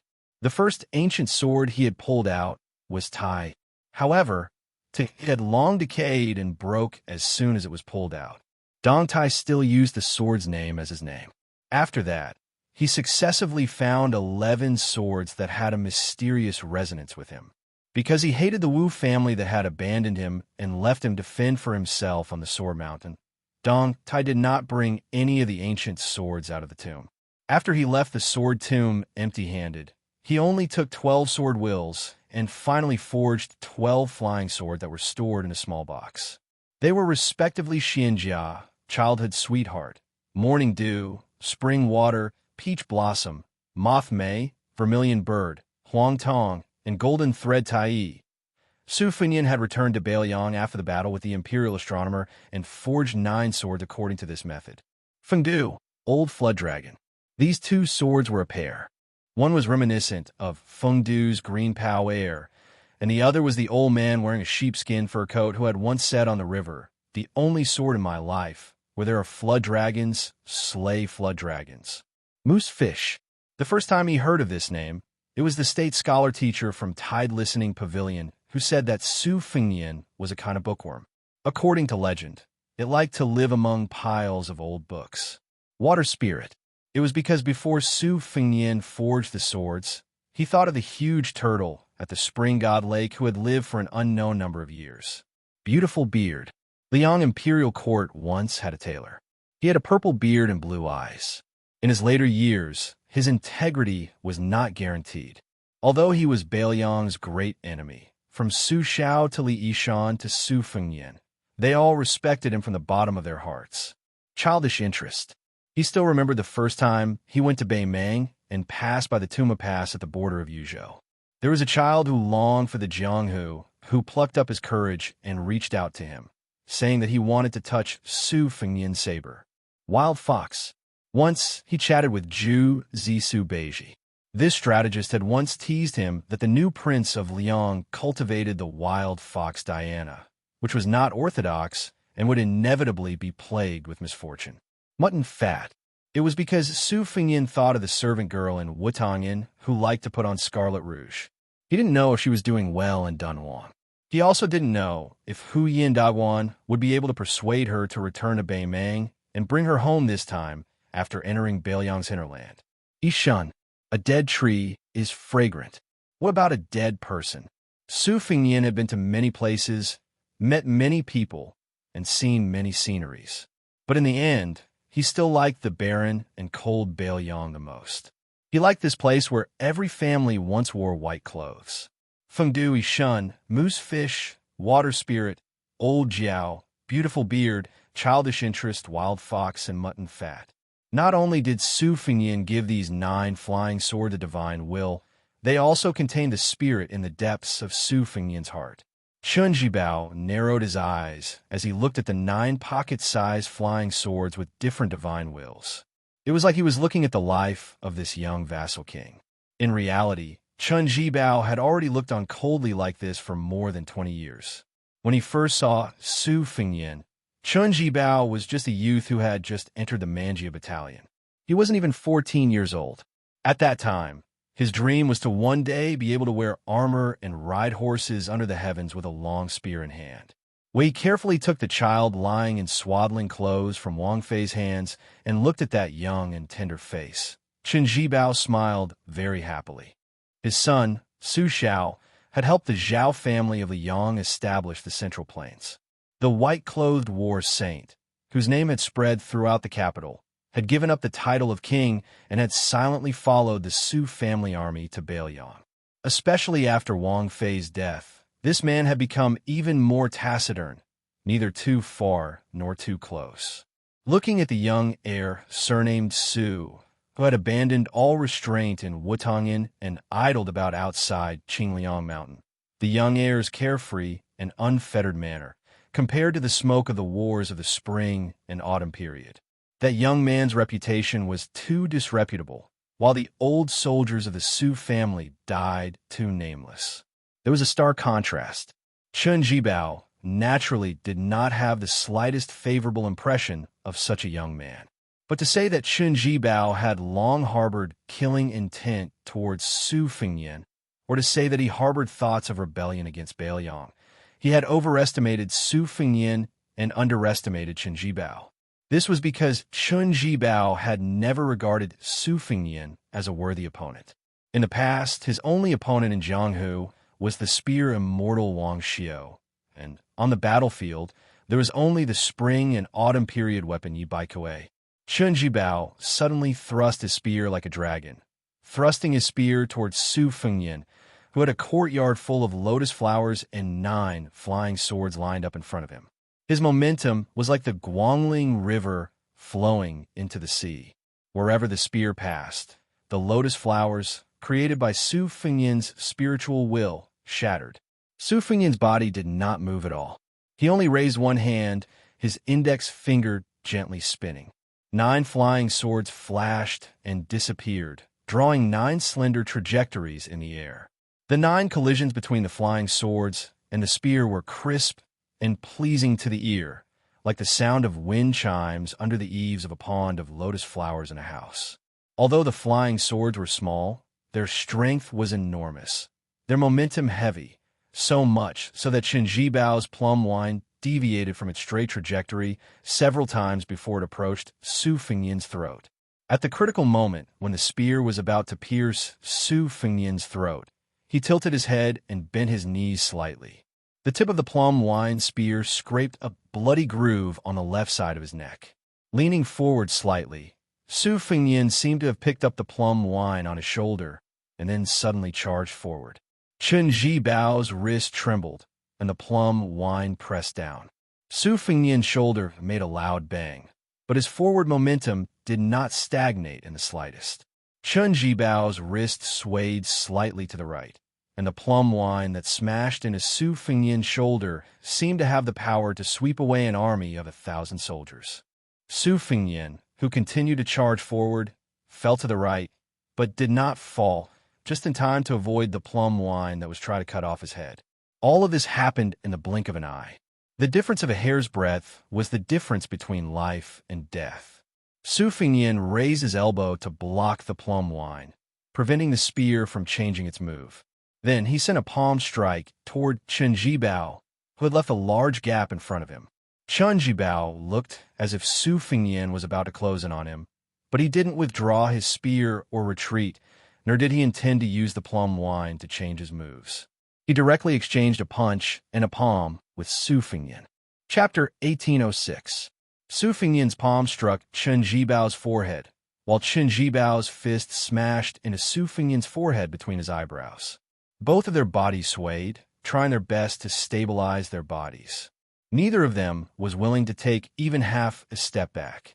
Then, each of them viciously kicked out with their feet, still seeking only offense and abandoning defense. This time, both of them finally took a few steps back. Then, almost at the same time, they took a few steps forward. Just like before, they raised their arms and struck out with their elbows. The two of them, who had been hit in the head, staggered to the left and right. When Su Fengnian and Bodhisattva Toba fought in a narrow alley in a small city in the western region, both of them only moved within a small area. They gave up on the pursuit of a powerful aura and instead used their Dao field in a snail shell, showing the graceful bearing of a grandmaster who had returned to his original simplicity. Today's battle in Chun Jibao's courtyard could be said to be a different approach to achieve the same result. After the two of them separated by a small distance, Chun Jibao, who originally held the plum wine in his hand, did not necessarily have the advantage of making the first move. After all, the plum wine was too long.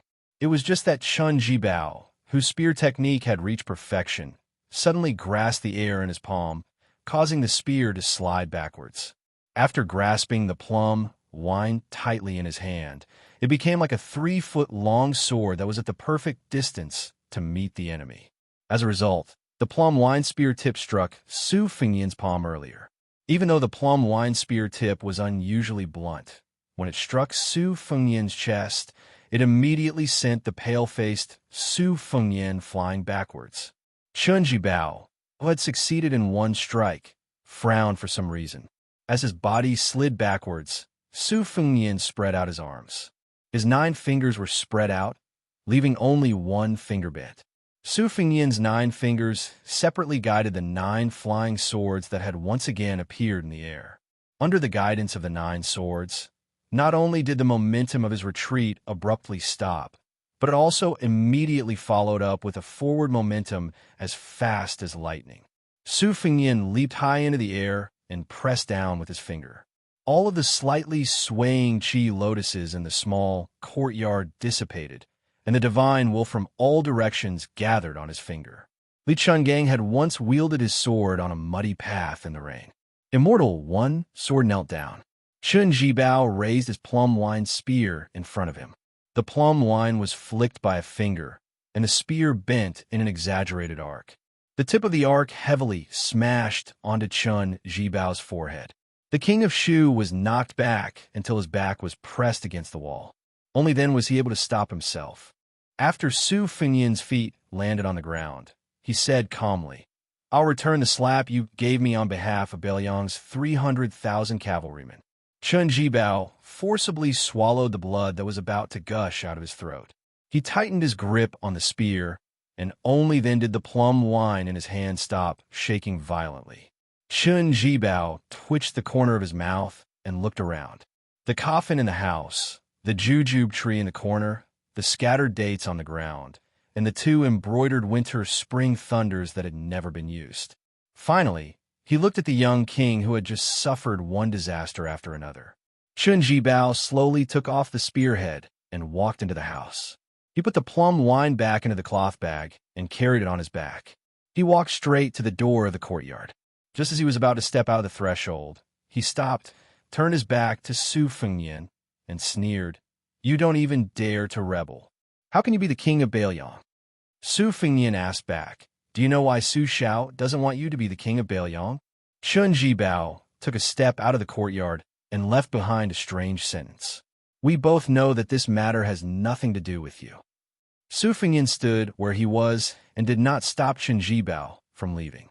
Some things, it was not about whether one dared to do it or not, but whether one could or did not want to do it. Previously, when the 2 fought on the Guangling River, they did not reach the point of exchanging lives. Today, it was still the same because neither of them wanted to. At that time, Su Fengyin wanted to lead 10,000 great snow dragon cavalry to save Jiang and I, and Chun Jibao, who had left the territory of the king of Beiliang, wanted to obtain chestnuts from the fire of Guangling Road.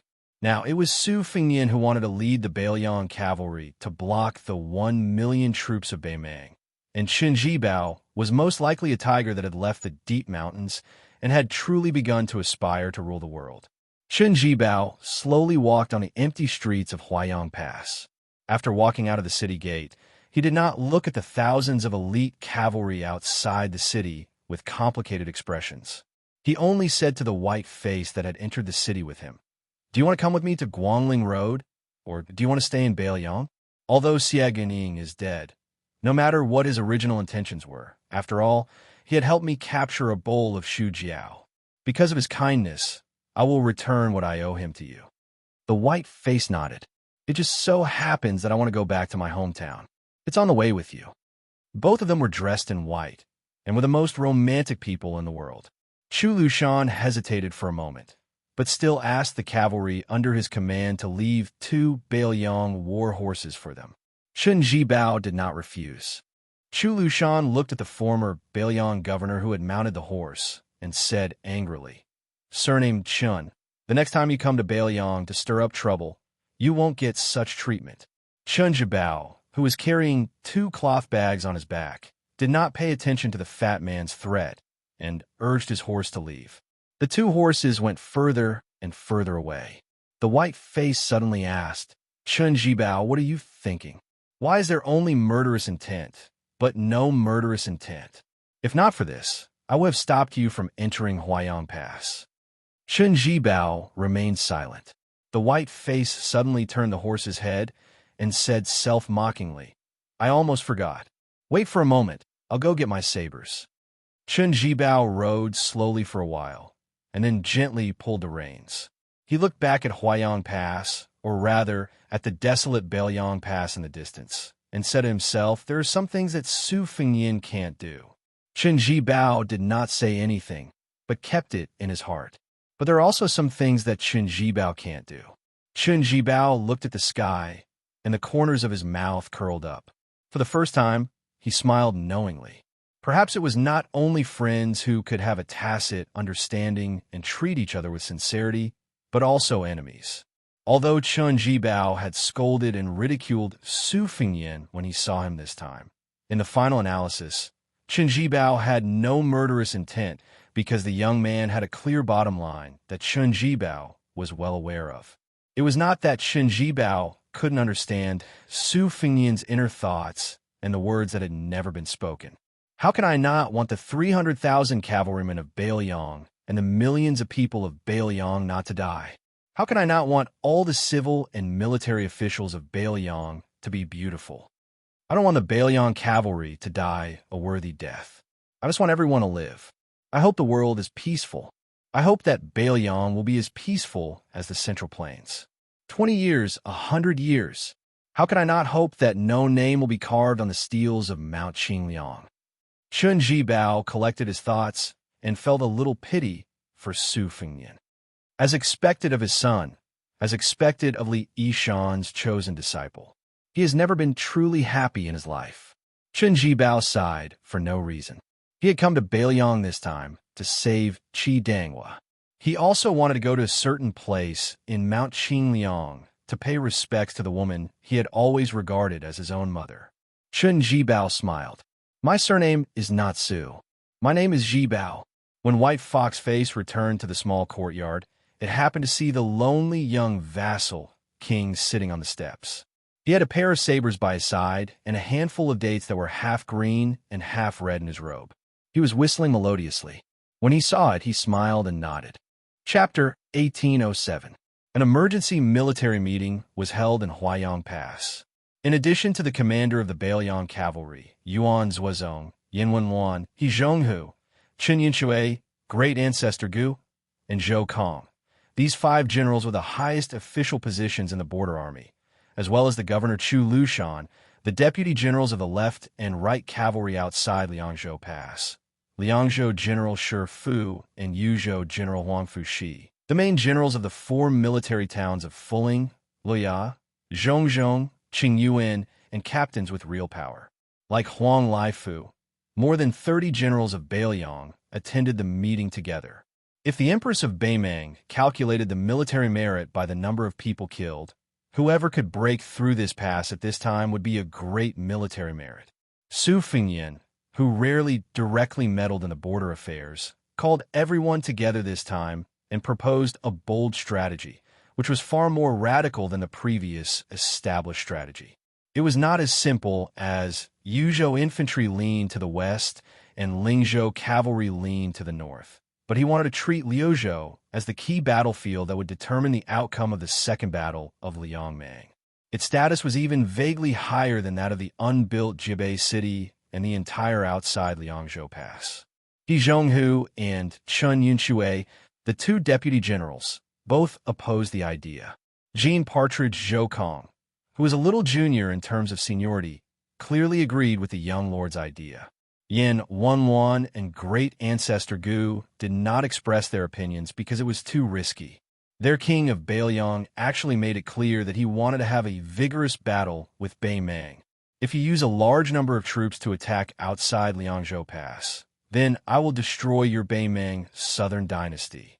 However, after Great Ancestor Gu weighed the pros and cons, he couldn't help but lower his head to look at the Liangmang confrontation map on the table again. Deeply worried, he said, Your Highness, this move might not necessarily be appropriate. Let's not even talk about whether or not our cavalry in Lu Province can push all the way into the southern dynasty's hinterland, north of Northern City.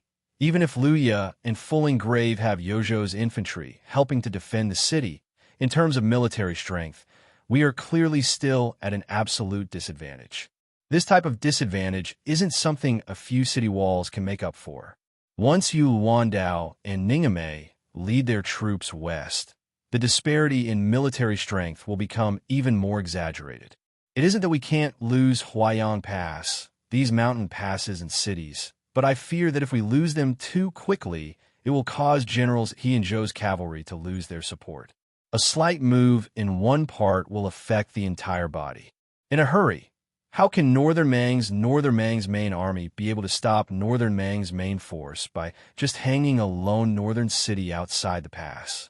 Without Beichang Pass, even if more than half of the southern dynasty of Beimang is destroyed by the cavalry of Liuzhou, it will not make any difference to the overall situation. Yin Wenwan put one hand behind his back as he pointed at the map with the other hand. Let's look at this matter in reverse. Let's assume that there is no battle at the Calabash Pass, and all the main forces of our Yuzhou infantry are transferred to the outside of Liangzhou Pass instead of the original 30,000 soldiers. In this way, the effect of fulling Grave and Liuzhou Pass will be greater. For example, let me stay in Huayang Pass while Great Ancestor Gu leads the troops to assist in the defense of Heavy Grave.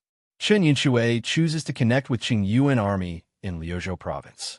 In this way, the overall defense line in the north of Beiqing Pass could at least win Liuzhou cavalry 2 to 3 months.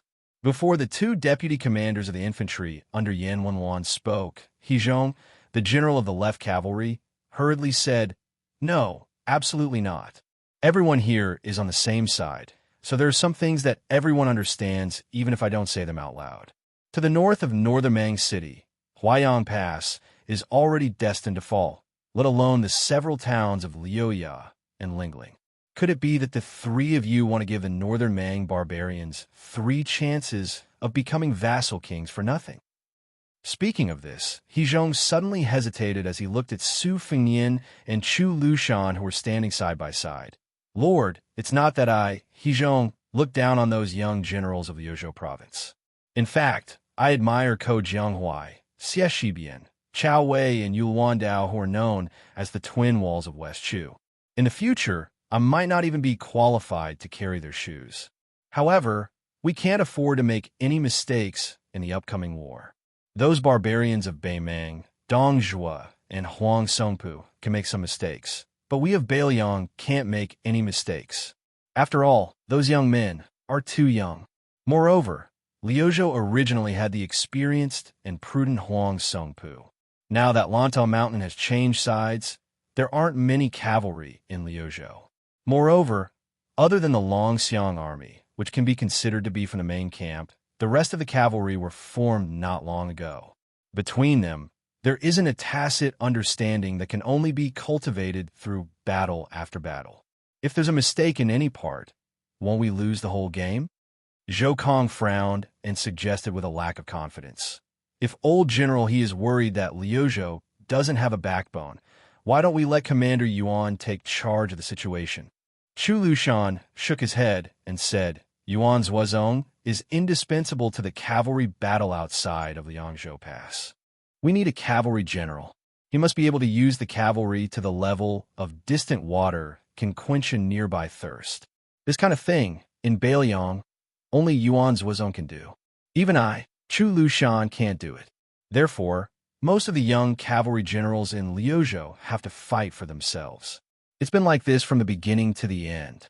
In the Battle of the Princess's Tomb, which determined the decisive battle of the Western Fortress, Yuan Zhuazong was undoubtedly the biggest hero. Therefore, it could be said that if Yuan Zhuazong did not lead the long-distance raid,